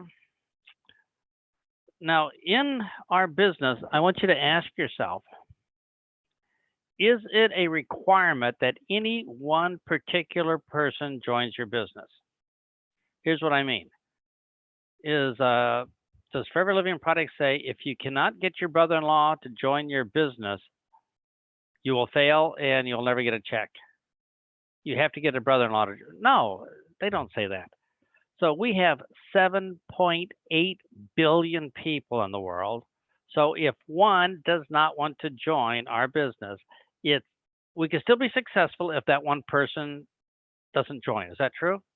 And the answer is, yeah, that's true. So what we have to do is say we have to have some people join so we can grow as to become a manager, Eagle manager, etc. But who those people are, it really doesn't matter. It's up to them. We're going to pick the people that want to join instead of trying to get people to join that don't want to join. That would be rude. That would just be evil. That would be really not good at all. So don't worry about if any one particular person doesn't want to join. For example, let me give you some reasons why people may not join. Number one, they just don't care about their health. You say, what do you mean? I said, well, some people smoke, they drink, they overeat, they don't take care of themselves, they never exercise and don't want to. They really don't want to. And they're happy. Our job is not to make people unhappy. Our job is not to tell other people what you need to do. That's, we're not in charge of their life. They are. So one reason they may not care. Or another reason is they say, well, I just don't believe that I could ever be successful. Or I think you'd have to be a salesman, or nothing good ever happens to me. Or maybe at the moment we talk to them, 30 minutes earlier, they had a fight with their spouse, or learned something bad happened, or got fired from work. We don't know. When we meet a person, we don't know what happened to that person before we talk to them. We don't even know if their mother dropped them on their head. So when you and I meet a person, a stranger, we have no idea what's happened in their past, and we are not responsible for their past. We're not. So when we talk to them, if it's not their time, that is okay. We're not responsible for their past. We're not responsible to say, my job is to put them on a psychologist's sofa and talk to them and hope They overcome their bad feelings toward their. No, that's not our job. Our job is to get yes decisions from people. That's it. So if we meet somebody, it's a bad time for them. It does happen. Or if it's just not for them, that's the way it is. We understand. So let's take a look at some folks. One of the questions here is I'm talking to somebody and they said, networking is not my thing. Well, you and I know that everybody networks every day, everybody does this. But for some reason, they're not having a good day, or they just don't believe that they could ever do it, or uh, it's it's okay if they have a problem. They have a problem. It's not our responsibility to fix all their problems. Nobody said our job in network marketing is to help all the people with problems who don't want to fix their problems to feel better about themselves. No, our job is to collect yes decisions. So if somebody says, I just don't want to do it, it is okay because all we need is what, 20 or 50 people in our group working, and we have a full time income already. And it doesn't say which person has to be one of those folks. Any, 20 or 50 people working, we're going to have a very nice income. So don't worry too much about it. Here's a question. This person says, my team is breaking, which means I've had some people join and probably quit. I believe that's what they mean. And so, why do people join and then quit? Very good reason for it. They say, I have a problem, I don't have enough money. And I have made an instant decision, I want to fix that, so I'm going to join so I will have money. Now, they join the business. But do they learn how to do the business? Do they learn a new set of skills? No. Do they go out and try to give people presentations? Yeah. Do they talk to people the wrong way? Maybe. All right. So the reason the team is breaking is somebody joined, they wanted to make money, and they did not make money because they did the wrong thing. So let me see, what can we do? Maybe we could start learning the right thing for ourselves and then we could teach them the right thing, right? Well, here's the first thing we have to learn. Decisions come first. Talk to people with no rejection by simply being polite. And if they did that, then they would start having some success. And wait a minute, if they have success, they're not going to quit. So the reason they quit is they're not having success. And they're not having success is because they're doing the wrong things. They're doing things like I did when I first started, which is give people lots of presentations and try to sell people and look for special people. I just did not know. But we can fix that by doing what? Teaching them the right things to say. So you're probably, I believe there's going to be a recording of this, so you can watch the first half over and over again of learning how to talk to people correctly. Next question was about part-time students. Oh, wow. They say, well, I want to get this part-time student to do it. Well, if they don't want to do it because they're busy studying, let's be nice. Let's be respectful. But, you know, students don't study 100% of the time. I bet we can remember when we were a student, we still did other things. So you can tell part-time students many things. Here's a fun icebreaker. Uh, you could say, here's the first question about the problem, because we know one of their problems. We don't even have to ask. We could say, when you finish studying in school, are you excited about working 45 years like your parents? And they're going to say, no, that's going to be a problem. And then what's our next line? Would it be okay if I showed you a way where you wouldn't have to work 45 years like your parents? And they can make a yes or no decision. That was easy, wasn't it?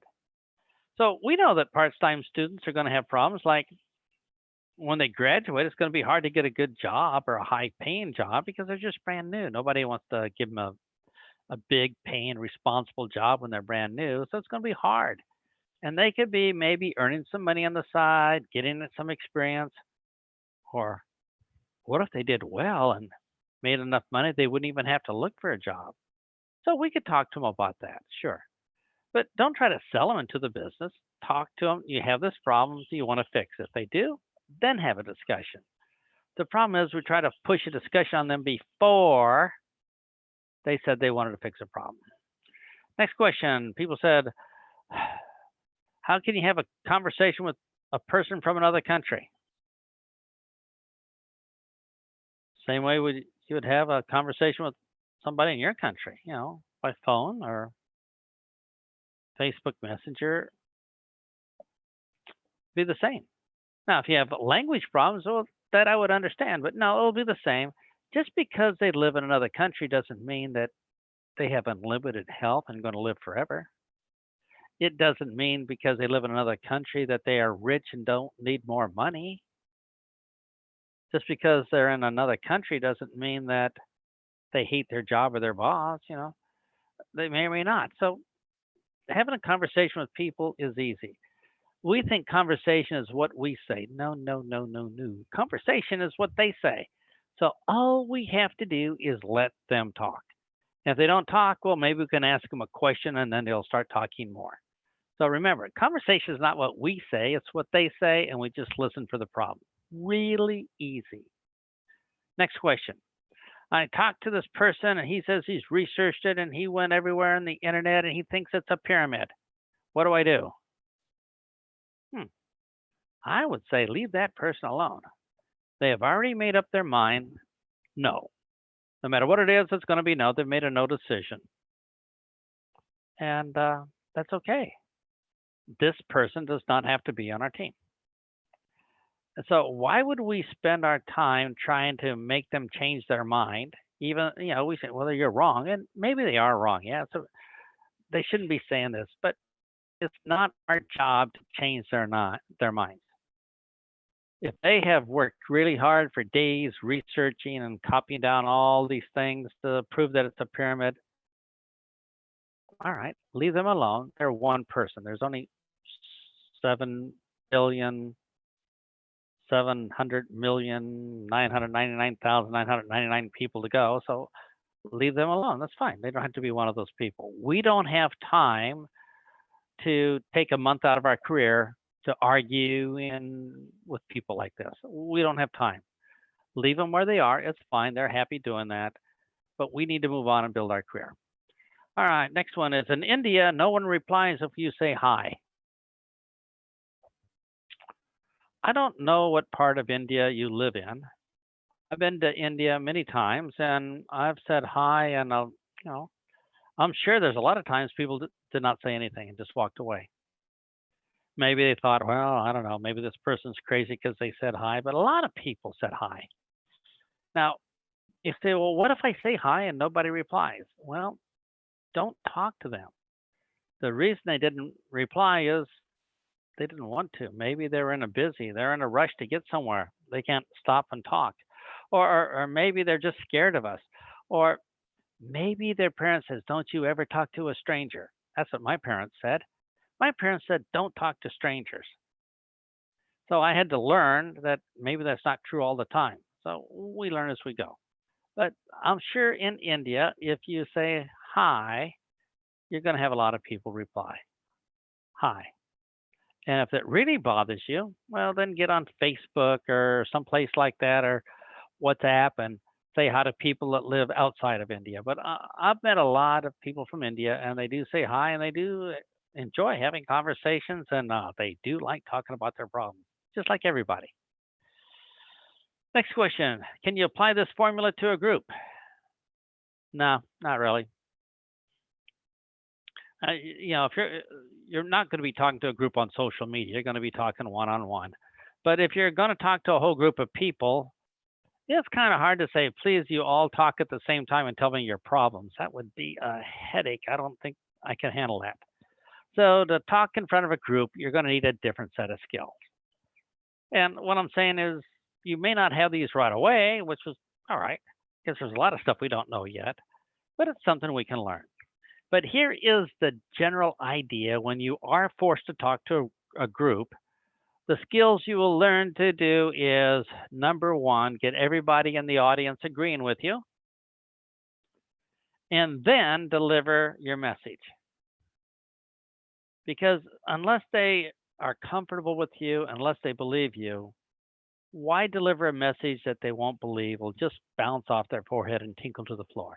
So if you're talking to a larger group, the first rule is get them to trust you and believe you first. And you can do that by telling them just a few facts that they believe and we believe. And when you do that, they say, you and I think the same. I can trust you. So let me just give you an example. If I was talking to a group about health, I would start off by saying things like, we all want to live longer. And they would say, yeah, we all do want to live longer. Yeah, you and I think the same. And we like to feel younger and have more energy too. Oh, that's right. I would like to feel like I'm 16 years old, jump out of bed and be full of energy. And then maybe I could start delivering my message because they say, you and I think the same. So to a group, it's a little bit different. But in the beginning, we're not talking to groups normally. We're just talking one on one. So yeah, use this formula. Next one is how to get people to join social media. Hmm. I don't think that's our job. Our job is not to get people to drive a certain car, and our job is not to get people to wear a certain type of clothes or join social media. No, no, no, no. That's their job. Yeah, that's it. But if you're saying I can only talk to people on social media, why? Why make that a restriction? If you're talking to somebody now, don't say, please join social media so I can talk. Just talk to them. If you talk to somebody on the phone, talk to them over the phone. If you talk to them at the store, talk to them at the store.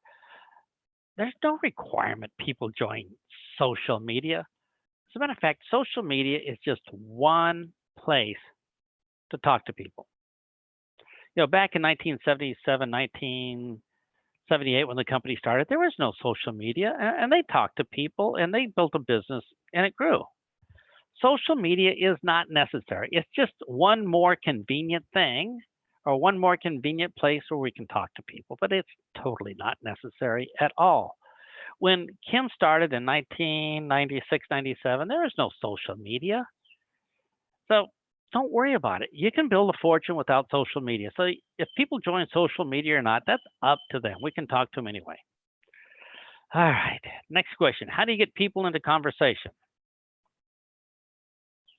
I think we answered that. Say hi. And if they don't say hi back, that means I don't want to talk to you now. I got other things to do. My mind is filled up. I have under a lot of stress. That's okay. Yeah, we don't want to talk to them now. Let's be polite. Let's talk to somebody that maybe has more time. Okay. Person says, I ran an advertisement and nobody replied. Okay. So here's two things. Number one, if your ad is written where nobody wanted to reply, change the ad so people want to reply. Or number two, don't use advertising. There's other ways to talk to people. You don't have to advertise to talk to people. As a matter of fact, you don't even have to advertise to find people. Just look out the window. You'll see people. So if you advertise and nobody answers, stop advertising. Or if you decide to advertise more, learn the skills of advertising. But you don't have to learn those skills now when you first start. That's something you can learn later. And the reason is we want to learn these skills is even if you do advertise, you will have to talk to somebody. So the first skill to learn is how to talk to them. Okay. Next question. Startup cost. Well, if they ask how much does it cost to get started? Well, I think we should answer them. I mean, how long can you keep it a secret? So how much does it cost to get started? Now, I think, and don't quote me on this, I'm not an expert, I'm not a distributor, but I think your startup cost is like 0 or really low. So you tell them how much it costs, little or next to nothing, and then they can buy as much product or as little product as they want.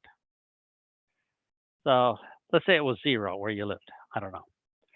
So how much it costs to get started? Nothing. Won't cost you any money. It's going to cost you some effort, though. Yeah. And then you buy as much product or as little product as you want. Got it. Well, I don't want to buy any product. Great. Your store is going to look awesome. People are going to come to your store with empty shelves. No, that's just a joke.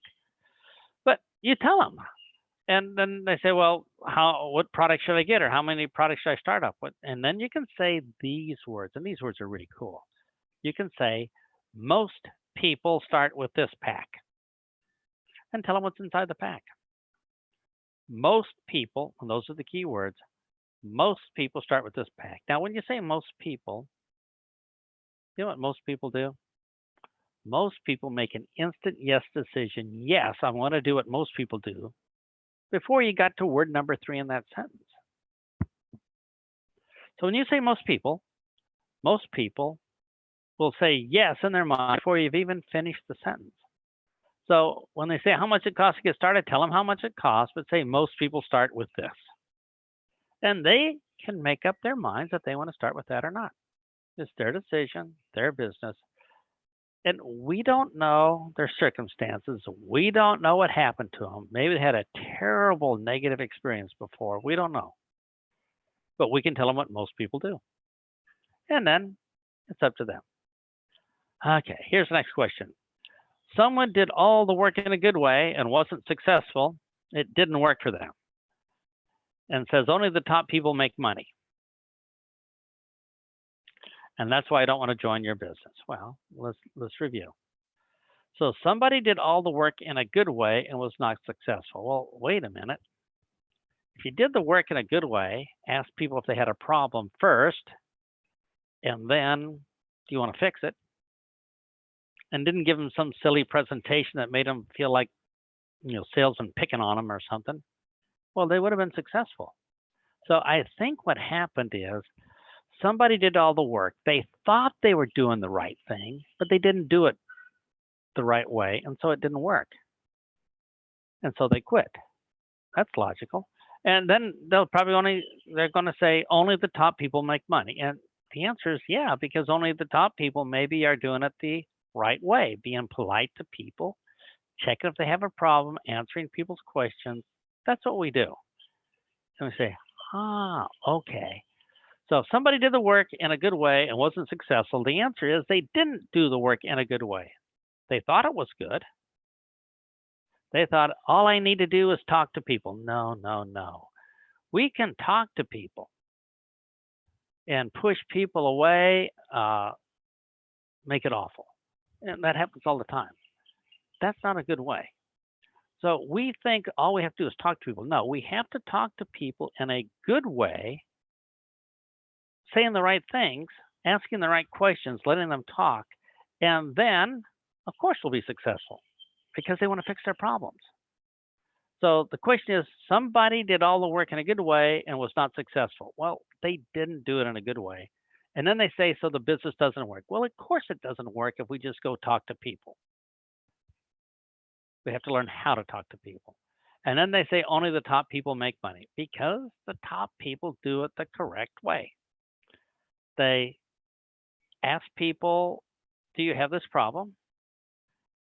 They get a decision. Do you want to fix it? Yes or no? And then the top people only talk to people who say, yes, I want to fix it. And then they say, what would you like to know first? What would you like to know next? And it's just very easy. Next question was, I try to follow up people and they don't want to talk to me. Well, that's pretty easy. The reason people don't call us back or message us back is because they don't want to talk to us. That's why they don't message us back. So ask yourself, what did I say when I did talk to them that got them to say, man, if I can get out of this conversation, I'll never message you back again. Well, maybe we were pushy. Maybe we tried to sell them. Oh, that probably didn't go over very good. So when you're following up people, they'll all want to talk to you if we talk to them in a nice way. But really, how much follow-up do we have to do? Now, we will have to follow up when we talk to them wrong. But if we talk to them right, we don't have to follow up. Let me explain why. There's a word in English called option. O-P-T-I-O-N. Let me explain option. Option means it's okay to do this or it's okay to do this. You have an option. You can pick whatever seems best. So I like to tell people, I don't want to give you a presentation because that sounds like a salesman comment. I like to give you another option. And that's all we do. All you and I do is give people one more option in their life. They can keep the one option, which is keep their life exactly like it is. And the other option is what we offer them that might make their life better. So all you and I do is offer people one more option in their life. That's it.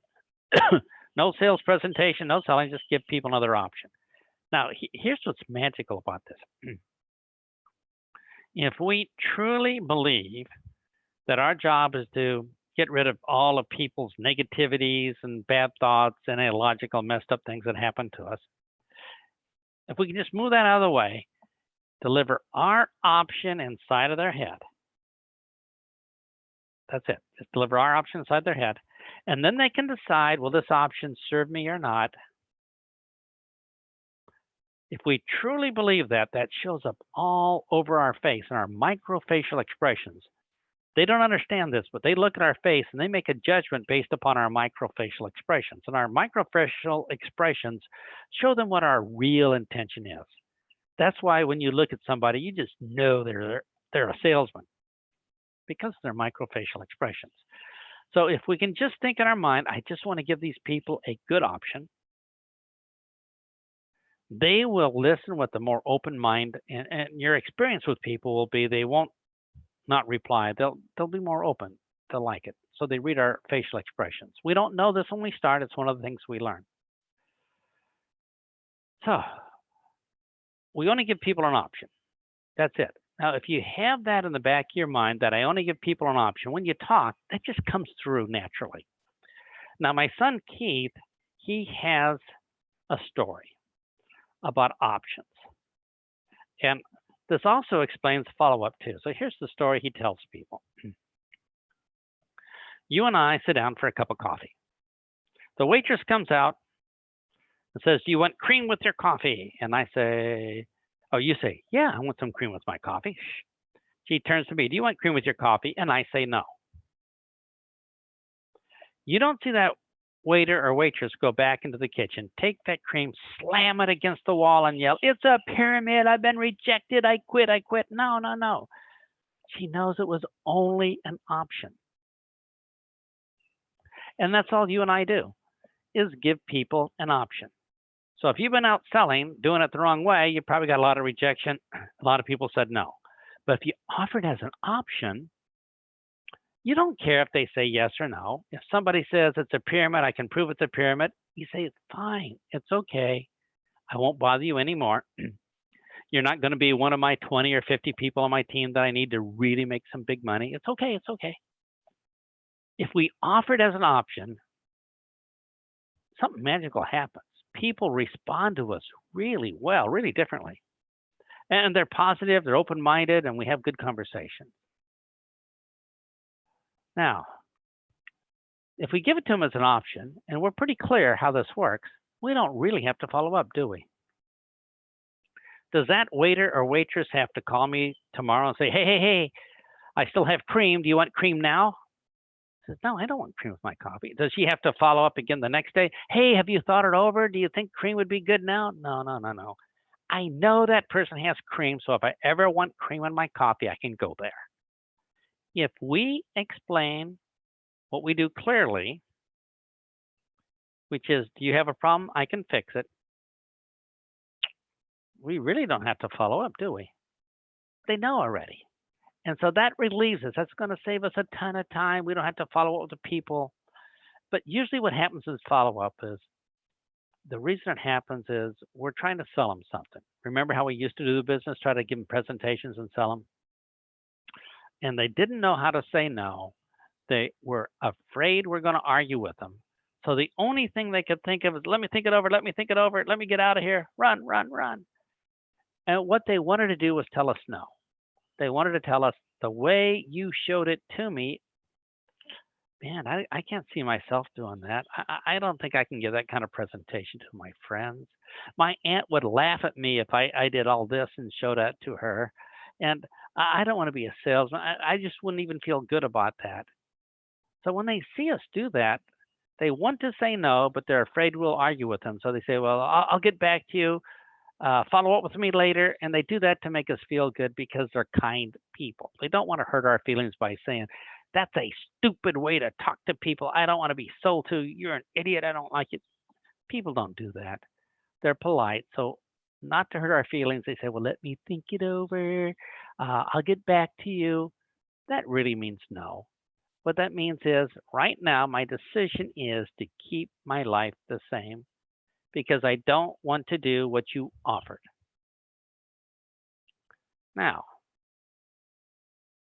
if we present fairly what we have to offer, that's all we need to do. Unfortunately, for most of us when we start, we didn't offer something very clearly to people. We didn't. And so we will have to go back to the people that we tried to sell because we did a really bad job. And people say, what about all the people who told me no? Well, they said no, but here's what I learned. They did not say no to us. They did not say no to our products. They did not even say no to our opportunity. The only thing they said no to was how we presented it. We presented as some sort of sales pitch and presentation, and the company does this, and these products are so great. They said no to that. So we can go back to everybody who told us no and follow up with these people because we did not give them a fair chance. We can go back to them and talk to them again by just presenting it differently. Now, when I started, I went for 1 year and 10 months. Everybody I talked to said no. Everybody. Now, I know that some of these people are probably good prospects, but they said no because they said no to what I presented to them. All we have to do, if we want to go back to all the people who told us no, is go back and present it nicely. Ask them if they have a problem and do you want to fix it?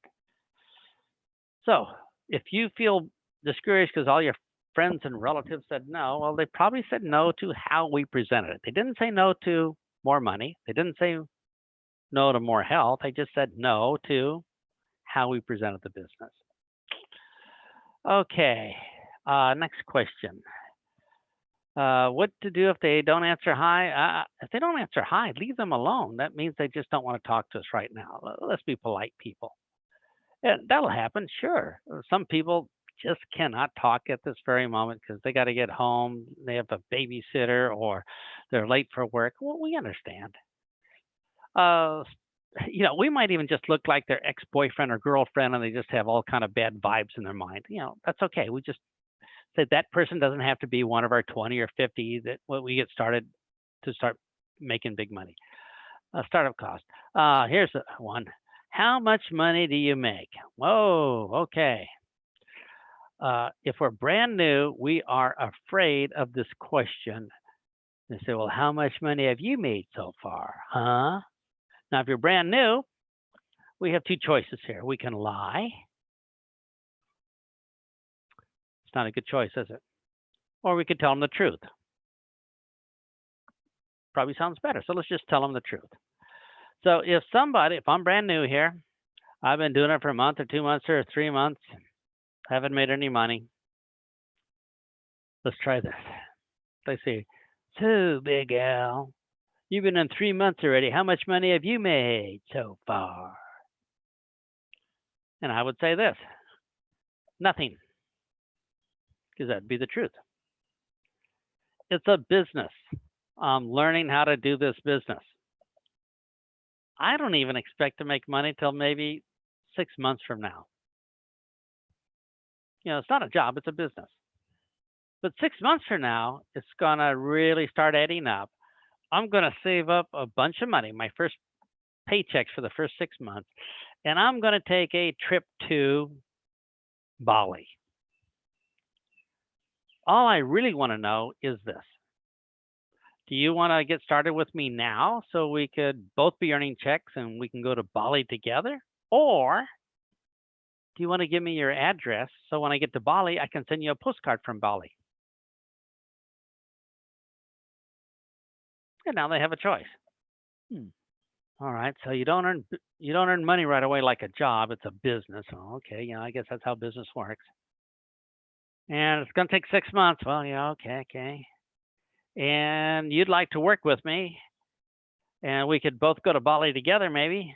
Or should I give you my address so I can stay home and work when you send me a postcard from your holiday in Bali? And now they have a choice. That's all.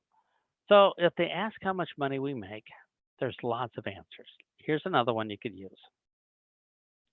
You could say, I don't know. I haven't finished collecting it all yet.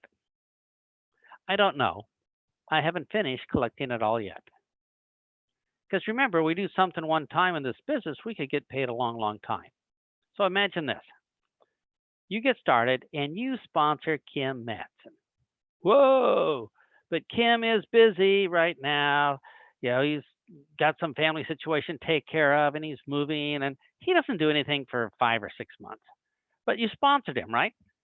So how much money did you make from sponsoring Kim?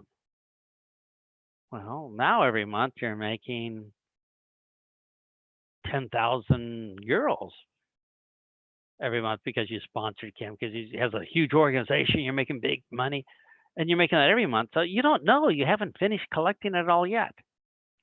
So you don't know. Maybe somebody you talked to your very first day who didn't join the first day, maybe will join 6 months from now, and that person might earn you an extra 100 euros every month for the rest of your life. So you really don't know. You really don't know how much money you made your first month ever.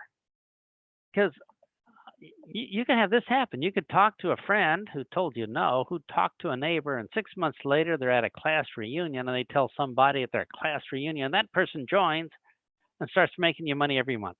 You just don't know. And this is why I like network marketing. You could do something today and it doesn't seem like it paid off, but you don't know. A year from two or now it pays off. And the worst nightmare for everybody here on this call is to quit. What if you sponsored somebody today and nobody joined? But 2 years from now, somebody says, I think my time is right. Let me join. But you weren't around. And that person could have earned you 100 euros every month for the rest of your life. Wouldn't that be a terrible nightmare that you're missing out on that money every month for the rest of your life because you quit? So please don't quit. Let me give you an example. This is many years ago, about 20 years ago. I did a meeting in Dallas, Texas. And there's a young man who was about 19 or 20 at the time. He was at the meeting and he did not join. He says, I can't see myself doing it. It's not for me. I'm just leaving school. And okay, I understand. And he gave me a ride to the airport because I needed to fly out. 3 years later, I get a phone call from this young man. He says, hi, remember me? I gave you a ride in the airport. And I said, yeah, in that Volkswagen Beetle, because it was easy to remember. And he says, yeah, that was me in the Volkswagen Beetle. And he says, I'm ready to join now. And I go, what? He says, yeah, I'm ready to join. He says, in the last 3 years, I got married. I have a child. I was a missionary in the Philippines. I moved back to the United States. I'm working on this construction job. And I know there's no future on the construction job, but I think, things are not looking good. They might, get rid of a bunch of us workers pretty soon. I'll be one of the first to go, and now's my time. 3 years later, never heard from that young man. So that's what could happen to you. You don't know. So please, no matter what you do, even if you're just a little bit active, stay active because you don't know that somebody you talk to 3 years later may join. So the answer is, how much money did you make? Well, you just don't know. You just haven't finished collecting it all yet. All right, here's the next question. Follow-up too expensive. All right. I went through some of those that I cut and paste during the break because I'm not very good multitasker of reading and talking at the same time because I'm not a Zoom pro. So let's tackle a few more of these in the Q&A first. All right. How to master in people and recruit. All right. Next one is how to master in recruiting people in business. Well, guess what? That's a skill, isn't it? Now, there's lots of skills that can make us better at this, but we can be good enough to go all the way to probably star anyway, star manager, just by, or eagle manager, just by having these two questions. Remember them? Do you have this problem? Do you want to fix it? Yes or no? But could we get better? Oh, yeah, we can be lots better. So let me give you something that can make you a little bit better. The way people think is we want to make decisions first, information later. If we always remember we want to make a decision first because we want to save our time, information later, you'll always be a better recruiter. Let me give you a quick example here. I want to tell you about Swiss watch, the little gears inside, how they work. And let me tell you about those for an hour. And you're going to be saying, no, no, no, don't waste an hour of my time. Just ask me if I'm interested in hearing about the gears and Swiss watch first. You'd say that, of course. It's the same about our business. It may or may not be the right time when we talk to somebody for them to hear about our business. Let's be respectful. Let's be nice. If it is, we'll tell them about it. If it's not, it's okay. We just look for somebody else. So in our business, you never have to worry about, will this person join or not? We don't have to worry about that. Because if they don't join, it's okay. We only need 20 or 50 people in the beginning to really get a really good size check. And they don't have to be one of them. They can join later or never. It's okay. So don't worry about one person with an attitude or one person with a problem. It's okay. So how do we get better in recruiting people? Well, first thing we have to do is practice. Because if we practice, we won't look nervous. Because remember, in the first 10 seconds, they're kind of checking out. Are you looking a little bit nervous here? Because if this is your first time doing it, I don't know if I want to follow you. But if you seem natural and calm, and you've done this so many times, nobody's going to surprise you with a surprise answer. They're going to say, you know, if I follow somebody, I'd like to follow somebody like you. So the first thing to be a better recruiter is to practice. For some people, they just have to practice saying hi for a month before they're comfortable. But later on, we're going to practice learning how to get the other person to talk and how to listen for a problem. And then we're going to practice on how to ask people if they want to fix their problem. And soon we could do this in our sleep. It's going to be so easy. So to be a better recruiter, the first thing is practice what we know now. Next thing is, you say, well, if I'm going to be a better recruiter, I know we're not supposed to prejudge, but some people would be better for my business than others. And the answer is, yeah, we prejudge. So if we're going out looking for people to talk to, maybe we might want to talk to people that are maybe further along that might want to do our business. So in America, we have an office called the unemployment office. So when somebody loses their job, they can go down to the unemployment office. And it used to be this way. Now I'm not sure. But there was two lines in the unemployment office. One line would have people in it saying, this line is so long. Hurry up. I would just want to get my check from the government because they're going to give me a check for 26 weeks when I don't have a job. And it's not a big check, but I get it. And then I can go home on TV. Hurry up. The other line is where people got in line saying, do you have any job openings? Is there anything I can do? Now, I know we're not supposed to prejudge, but which line would you talk to first? Well, we would talk to the line of the people saying, I'm looking for a job. I want opportunity. Yeah, because they're like halfway there already. They're they want something. So if you're going to be a better recruiter, you might say, well, maybe I should go to places where more people are further along in their thinking, where more people would be thinking, yeah, now's a good time. Now there's an opportunity. So let's talk about America again. In America, we have a lot of people that work for the government.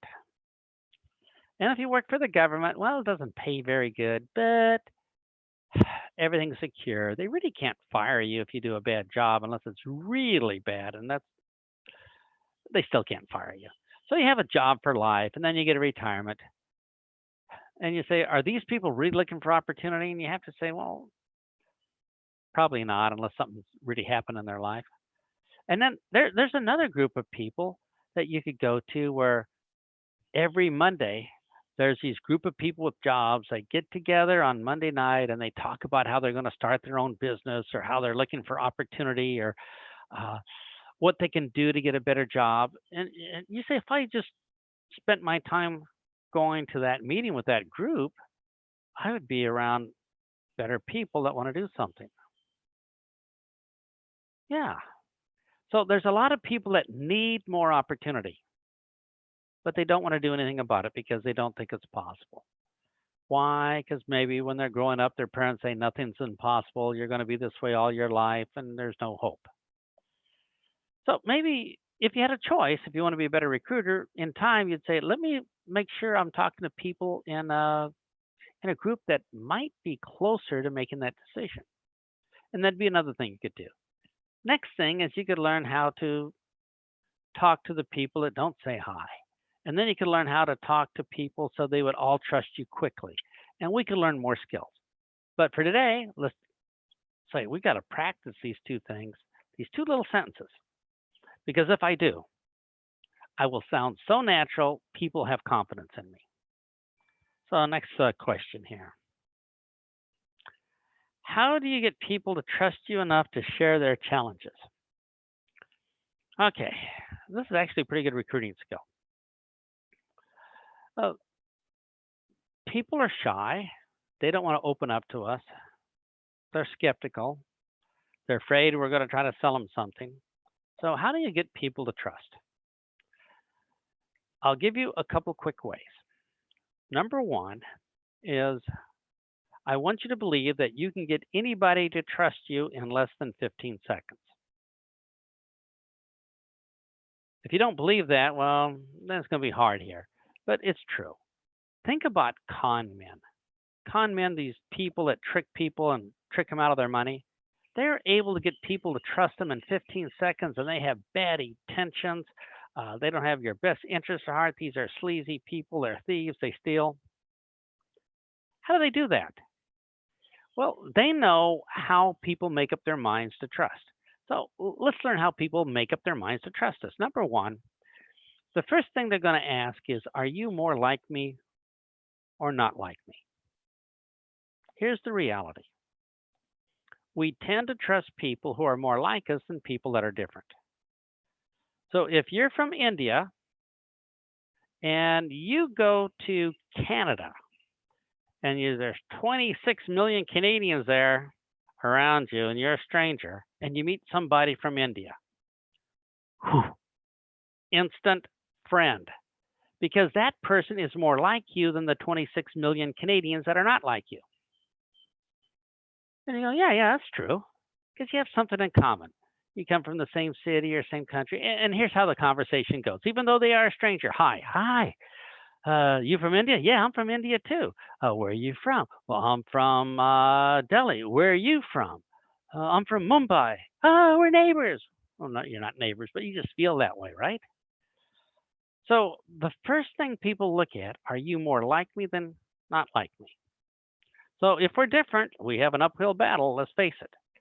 But that's why we seem to like people of the same religion, the same politics, who like the same brand of beer, who like doing the same thing, who like the same foods. We are like the same sports team. We just like people who are more like us than not like us automatically. Now, we're going to meet lots of people who are not like us. So how do we get them to trust us? And we do that by showing them that we think like they do. Now, if they say, if you think like I do, well, then I can trust you more. And how do we show them that we think like they do? By telling them facts that they believe and we believe. Let me give you some examples of some facts that they believe and we believe. We could say to people like, we all need more money. I go, wow, that's true. We all need more money. You and I think the same. And it's better to be our own boss than having to ask somebody for a raise. Oh, my goodness, that's right. It is better to be our own boss. You and I think the same. Whew. And things are easier when we have more money. Oh, my goodness. Vulcan, mind meld, you and I think exactly the same. You are a mind reader. We're like brother and sister. We're joined at the hip. It's awesome. And as you can see, if we just tell people 2 or 3 facts that we both believe, guess what? We're in. They trust us. Now, if you tell people 2 facts that they believe, they're going to say, wow, that's 2 facts in a row. And we have limited brain power. Our brain says, whoa, whoa, whoa, 2 facts in a row, that's got to be true. Well, we can just trust that person from now on. Don't worry about it. From now on, whatever you say is true, and let me put my limited brain power and some other stuff I need to be doing. So if you tell people 2 facts that they believe, chances are you're good to go. But here's another way. Smile. Now, I know what you're thinking. I'm not a natural smiler. Okay. Time to learn. If you want people to trust you, learn to smile. If you can't smile, well, you're just making it hard on yourself. Think about a baby. A baby that's 6 weeks old, laying in the crib, can't roll over. How do humans get the baby to smile? We look down at the baby and we smile at the baby. And what can the baby do at 6 weeks old? It can smile back. Babies at 6 weeks old have a program in their head that says if somebody smiles at me, they can be trusted and smile back. It's in everybody's brain. Now, this program is in everybody. If you smile at them, they're going to think you're more trustworthy and you can be trusted. Now, I will tell you that program is totally not true. Con men, criminals, they smile and they steal people's money.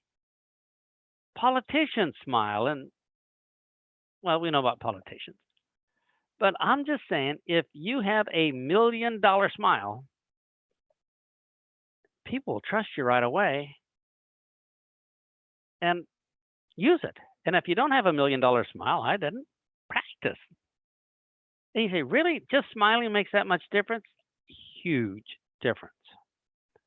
So if you don't smile, practice. Practice a lot.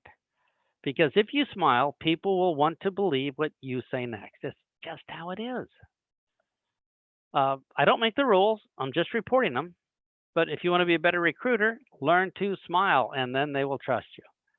Next thing we can do is give them word commands to their subconscious mind that what we say is true. Now, every language is different, but for English, we have a saying that goes like this. Well, you know how. If you say, well, you know how, before you tell people something, their mind goes, well, if I already know how, then it must be true.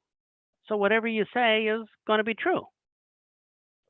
You say, well, that's stupid. I know it's stupid, but it's how we think. So if you listen to people, they will say things like, well, you know how it gets so hot here in summer? Well, you know how traffic is so bad? Well, you know how we wish our weekends were longer? So if you say, well, you know how, before your fact, there's a better chance that they will accept the fact totally true. And we could go on, but these are skills that we learn to become better recruiters. So back to the original question, be a better recruiter? Yeah, learn better skills on how to talk to people. Let's move on to the next one here.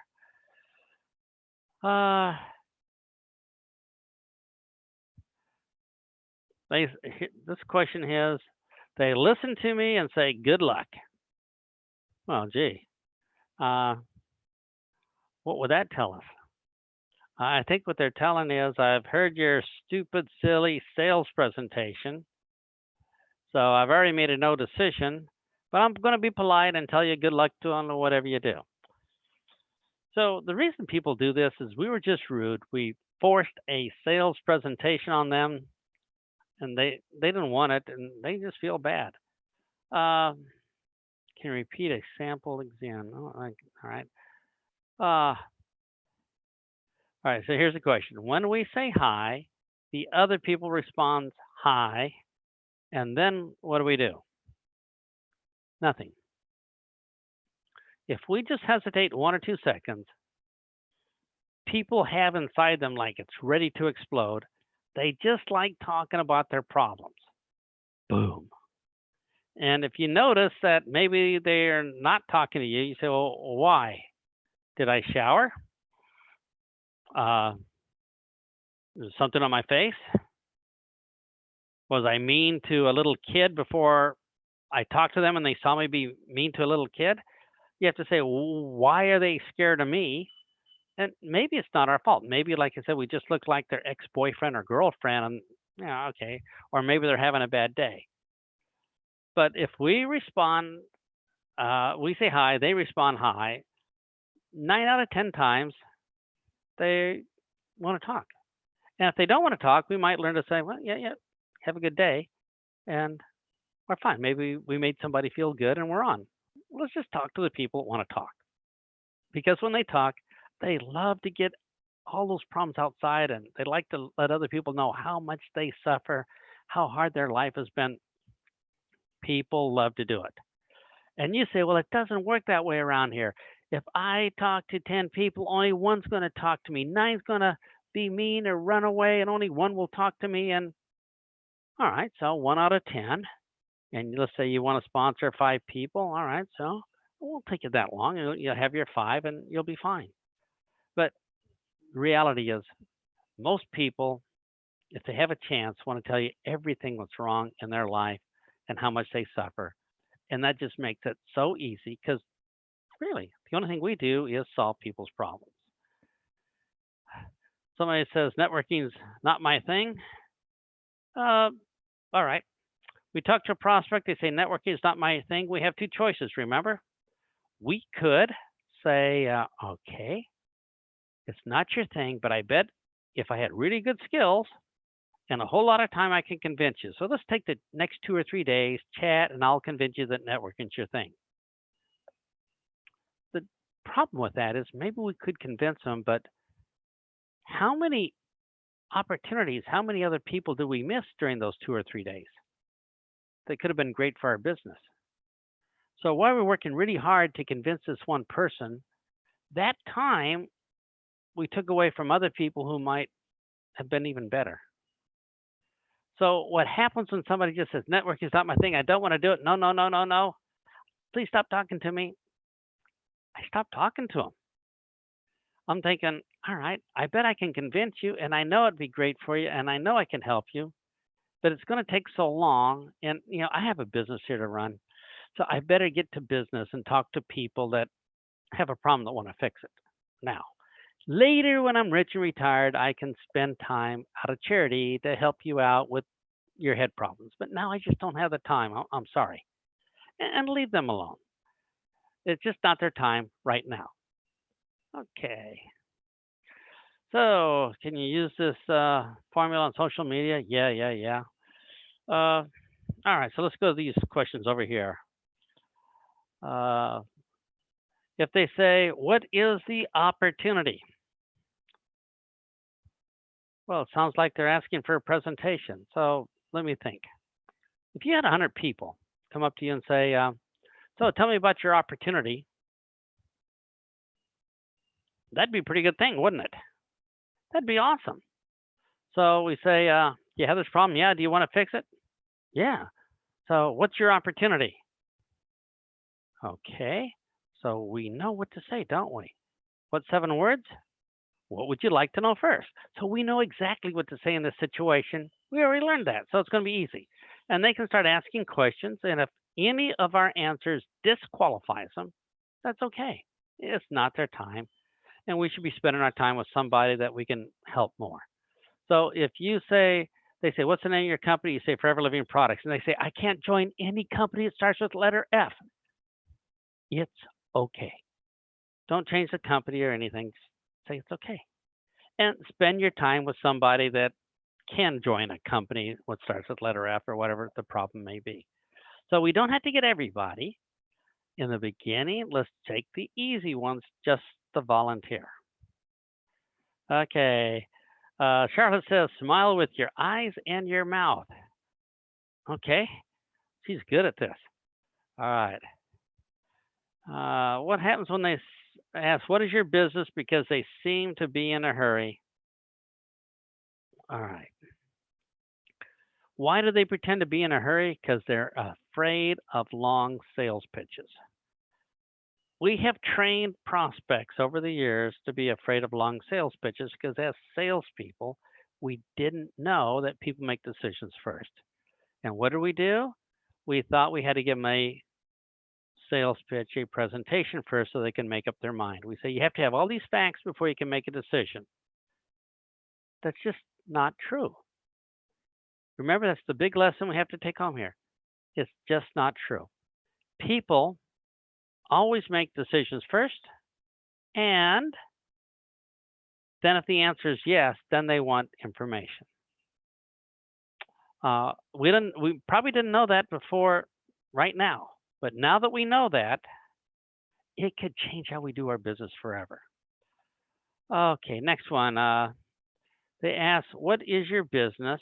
Because it seemed to be in a hurry. Got that one. All right. If you have a contact in a foreign country, wouldn't they feel safe signing up with an FBO in their own country? Well, this doesn't sound like too big of a problem. If they're already wanting to sign up, we've done the hard work, haven't we? So, guess what? You are only a phone call away. You're only a Facebook Messenger video call away or a text message away, just like an FBO in their own country. There's no difference. So that probably wouldn't make any difference at all. So if they want to sign up with somebody local, I don't think it makes much difference how far that message went through the internet line. It really doesn't. What's the next question here? Where are persons that you say hi to? Where do you meet them? All right, people, you meet them everywhere. Remember, they don't have to say hi back. That's not a requirement. All we have to do is say hi and take the volunteers that say hi back. Now, we're not mind readers, so we don't know if they're going to say hi back or not. So we'll just say hi to everybody. Just make it a habit. And if you do this for a long time, all of a sudden you notice this is pretty easy. And I'll learn, for those that don't say hi back, just say hi. Have a nice day. And they'll feel good. And they say, I should at least said hi to them. That was so nice. And we did something good for humanity. So we don't have to make money every time we talk. We can do something good for humanity also. So just take it upon ourselves to say hi. And if they don't say hi back, just say hi, have a nice day, because it'll uplift them, make them feel better. That will be our donation to humanity. And that's okay. We can do good things in life. We don't have to do everything for money. What's the next one here? FBO. Okay, and down here, hey, I think I went through all the questions. Let's see if any new ones have been added on the Q&A. About the team breaking, we did that one. All the way down the end. Can we have a recorded version of this all important? And the answer is, well, if they recorded it, I'm sure you can. You'll have to get a hold of Kim and Booby or whatever, whoever handles all this. I'm just a guest on here, but I'm sure you can. But I'll tell you what, even if you forgot everything on this call, just remember that we're polite people. We ask 2 questions. Do you have this problem? Do you want to fix it? That's all. And if you remember that people make decisions when? right away.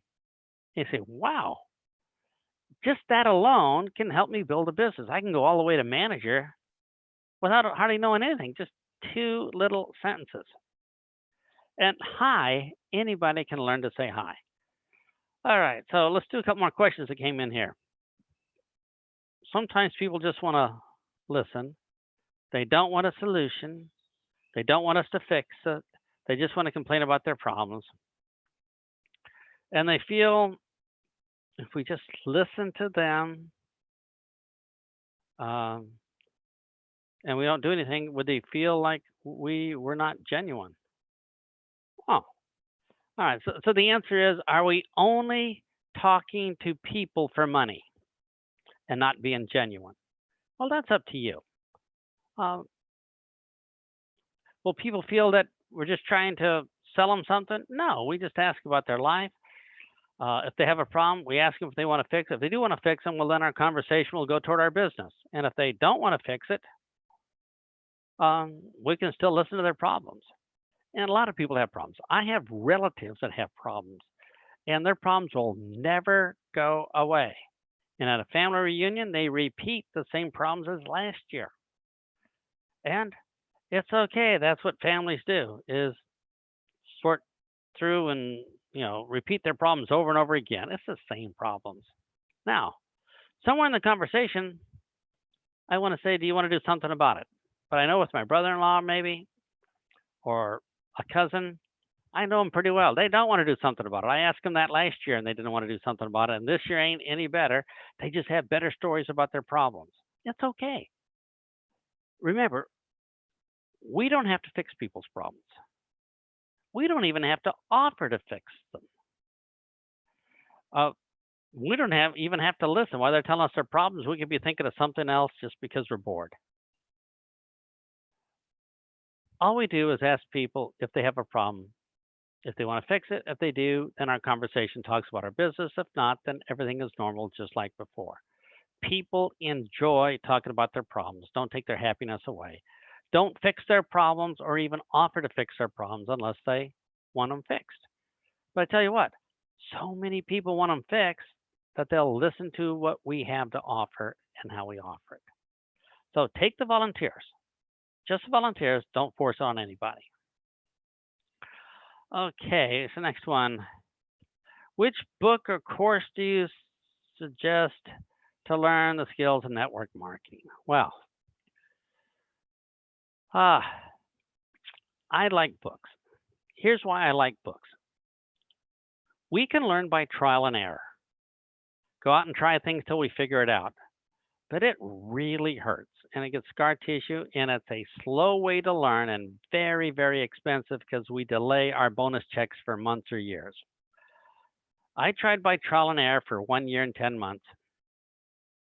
That's a long time. Got nowhere.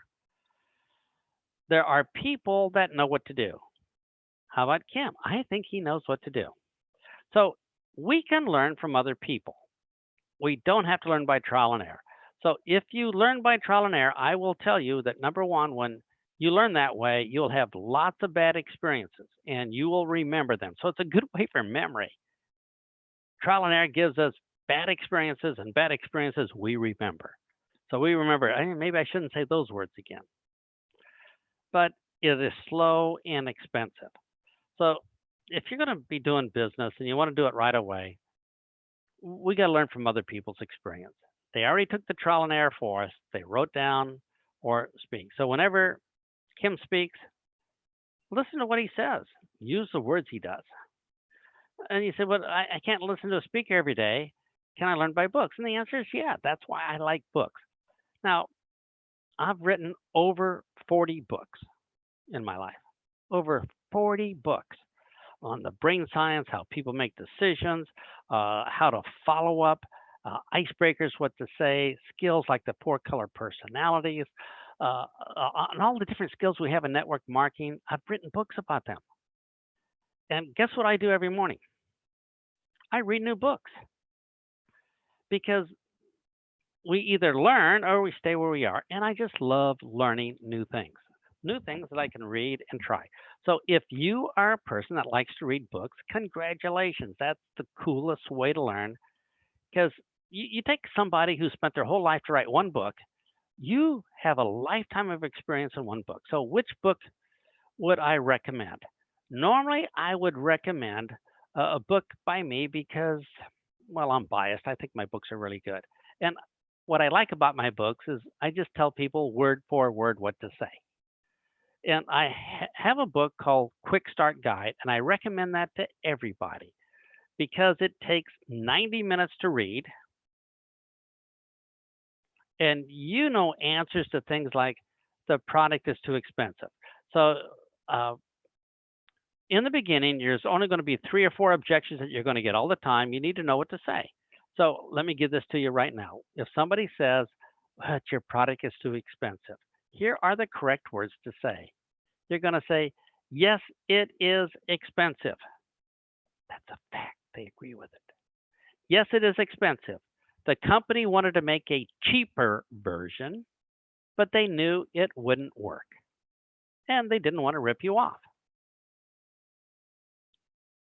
That took 6 seconds. Yes, it is expensive. The company wanted to make a cheaper version, but they knew it wouldn't work and they didn't want to rip you off. Maybe 10 seconds if you talk slow. What happens when they hear that? Whoa, it must be really good because it's expensive. It must be really good. And well, I could buy a cheaper version at the store, but it probably wouldn't work. And then I'd lose my money. I'd be ripped off. So if I want something that works, I'm going to have to spend this amount of money with you. And all that happens by having those words. That's exactly word for word what to say. So when they read the book, they say, wow, now I know how to answer too expensive from now on. It's easy to do. As a matter of fact, it's so much fun to say. I can't wait for them to say it because it will sell them even more. It could, it took me 45 years to come up with that answer. I had other answers, but this is the best one I've had so far. So that's why I recommend books because it's a shorter way to learn. If you're only going to get one book in your career, only one, there is a book coming out next week, and it's called, and you can see it in my background right here, it's called How to Build Your Nutrition Business Fast. That's the cover of the book is the background. And I'll give you in the chat here, I will type in where you can go on the internet to check out that book. It's, I don't know what it is in, I guess I could look up what the cost is in all the different countries, but in the United States, you can get the book for $4.99, about $5 US. Might be $6 maximum where you live. Now, it's only an ebook because they haven't printed it yet because Amazon is busy printing toilet paper. So they're way behind on books. But you can download this. So if you have $5, download this book and read it. It's everything you're going to need to know to start your nutrition business. All the answers, how to do a presentation, how to answer questions, how to answer objections, where to find the best people right away, what to say right away, and all the cool stuff we don't know when we get started. And let me just type it in here, BBNUT. So if you can read the Q&A, it's there's a URL that you type in, you click on it, and magic happens. It takes you to a page, and you can get it on Kobo.com or Amazon.com or iBooks.com or wherever you get ebooks that you can download. And I like ebooks rather than printed books. You can read them on your phone, or you can read it on your computer. It's so much more convenient. But get that book. It's just coming out. It will be available in your country, but it's not being announced till next week, so you know ahead of time. But it has all the answers you want on everything for your business. So if you're only going to read one book in your lifetime, read that book. And if you don't want to ever invest anything in your business, never want to buy a book in your career, here's some bunch of stuff free to help you out. So let me type that in. All right, so I typed in another thing for free stuff. For free stuff, just go here to So if you can read the Zoom webinar chat, cut and paste that or write it down on a piece of paper because it'll probably go away when our chat is done. Just go to bigalbooks.com/free report. Or if you just go to bigalbooks.com, click on free, and there's some audios you can listen to for free just to get started on magic words, which is fun. And there's a book you can download there free called Why You Need to Do Network Marketing. Free. So that's all free. But if you wanted one book, I would recommend the best book for it would be,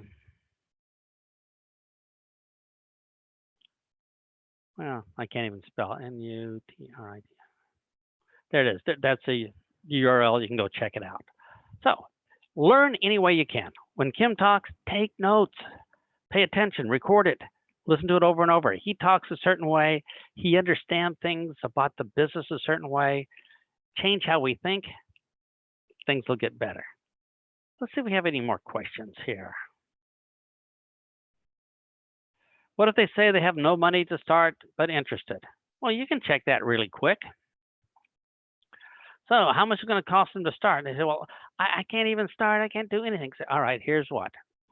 You invite 10 people, and we'll get them on a Zoom call or a meeting at their home, or just get me 10 names. We'll talk to 10 people. Enough of them will want to join. You'll earn money right away. Don't worry about it. First, let's invite some people. They say, well, I don't want to invite people. Oh, so maybe they don't want to start right now. So we found out pretty quick, didn't we? Just by saying, all right, if money's holding you back, just invite a bunch of people or show them the catalog and take some orders or, and we'll find out really quick if they don't have money or if they're just making an excuse.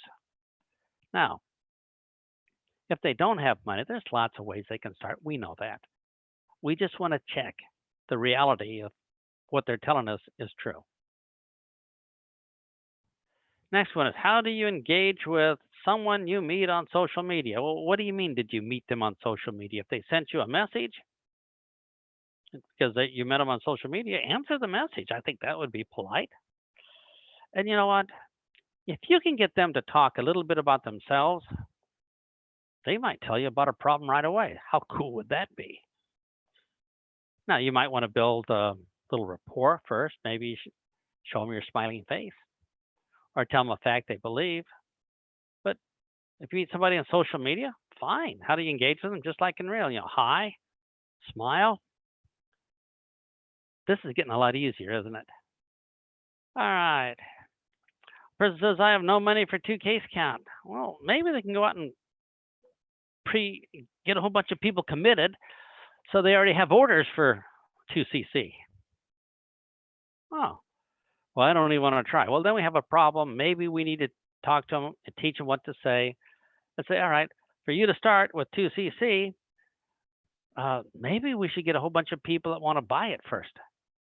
Well, okay. Let me show you what to say to people so they want to buy it first. And now we start training them. That'd be pretty easy, wouldn't it? You'll be amazed that most people do have money, but they have chosen not to spend the money with us. Think about that. Because maybe we made it sound too hard, or maybe we made it sound like something they can't do. But what if we told them that cell phone story? Remember that one? We said, you don't know how to do this first. Don't worry about it. We will learn. My only question is, I know you can learn. You know you can learn. My only question is, do you want to learn? If you do, then I will spend some time with you to make this happen. And that's all the difference in the world. All right. I stopped to take care for my group, moved to another city, and they did nothing. How do I get them back involved? All right. So if you had some people started and they failed, why did they fail? Well, they failed because they didn't know what to do. So let me think here. They don't know what to do. Hey, wait, I do. I could teach them. So I could go back to these people and say, hey, all your people quit because they didn't know what to do. They wanted to do something, but what they tried didn't work. And they quit, right? Yeah. So this time, let's teach them what to do so it does work because they want to do this business. They just don't know how. We know how. We know the exact words to say, or we could read them out of this book, how to start your nutrition business. We could do this for them and just teach them from that book, and they could be awesome. And for everyone here on the call, you know exactly how to do it. Just teach them those 2 sentences, how it works, how people make decisions. And you're going to get a recording from this. I'm pretty sure about it. And if you just want to know just a few things to say, just to start to get better, because our time is up, stop by bigalbooks.com, download the free audios on magic words, download the free book, Why You Need to Start Network Marketing. Just do that. When you go to bigalbooks.com, just click on free. That's it. That's all the instructions you need. If you need more instructions than that, well, then maybe you want to think about your business options. But here, just go to bigalbooks.com, click on free, download that. You're going to learn a whole lot more in magic words. And if you're a place in your career where you really want to get rocking with it, this new book was coming out next week. You can get it now ahead of time. Just go to bigalbooks.com, look for the book and click on it. And you can get it on kobo.com or amazon.com or ibooks.com, any of these places. And it's a great place to start. So I've used up all the 3 hours. I wish we had more time, but you know what? I think we got through almost all the questions, which is pretty awesome. So for everybody, I wish you great luck. I appreciate the time here that you gave me. Hope you get a chance to review your notes and recording. Go out and practice these 2 sentences. It's going to be the most fantastic business ever. Everybody here on the call, you can do this business. Absolutely. It's just some stuff we didn't know yet, and we're learning them now. Thank you a bunch. So I'm going to turn it back to Busby, or maybe this is officially over. We'll take it from there. Bye-bye, everybody.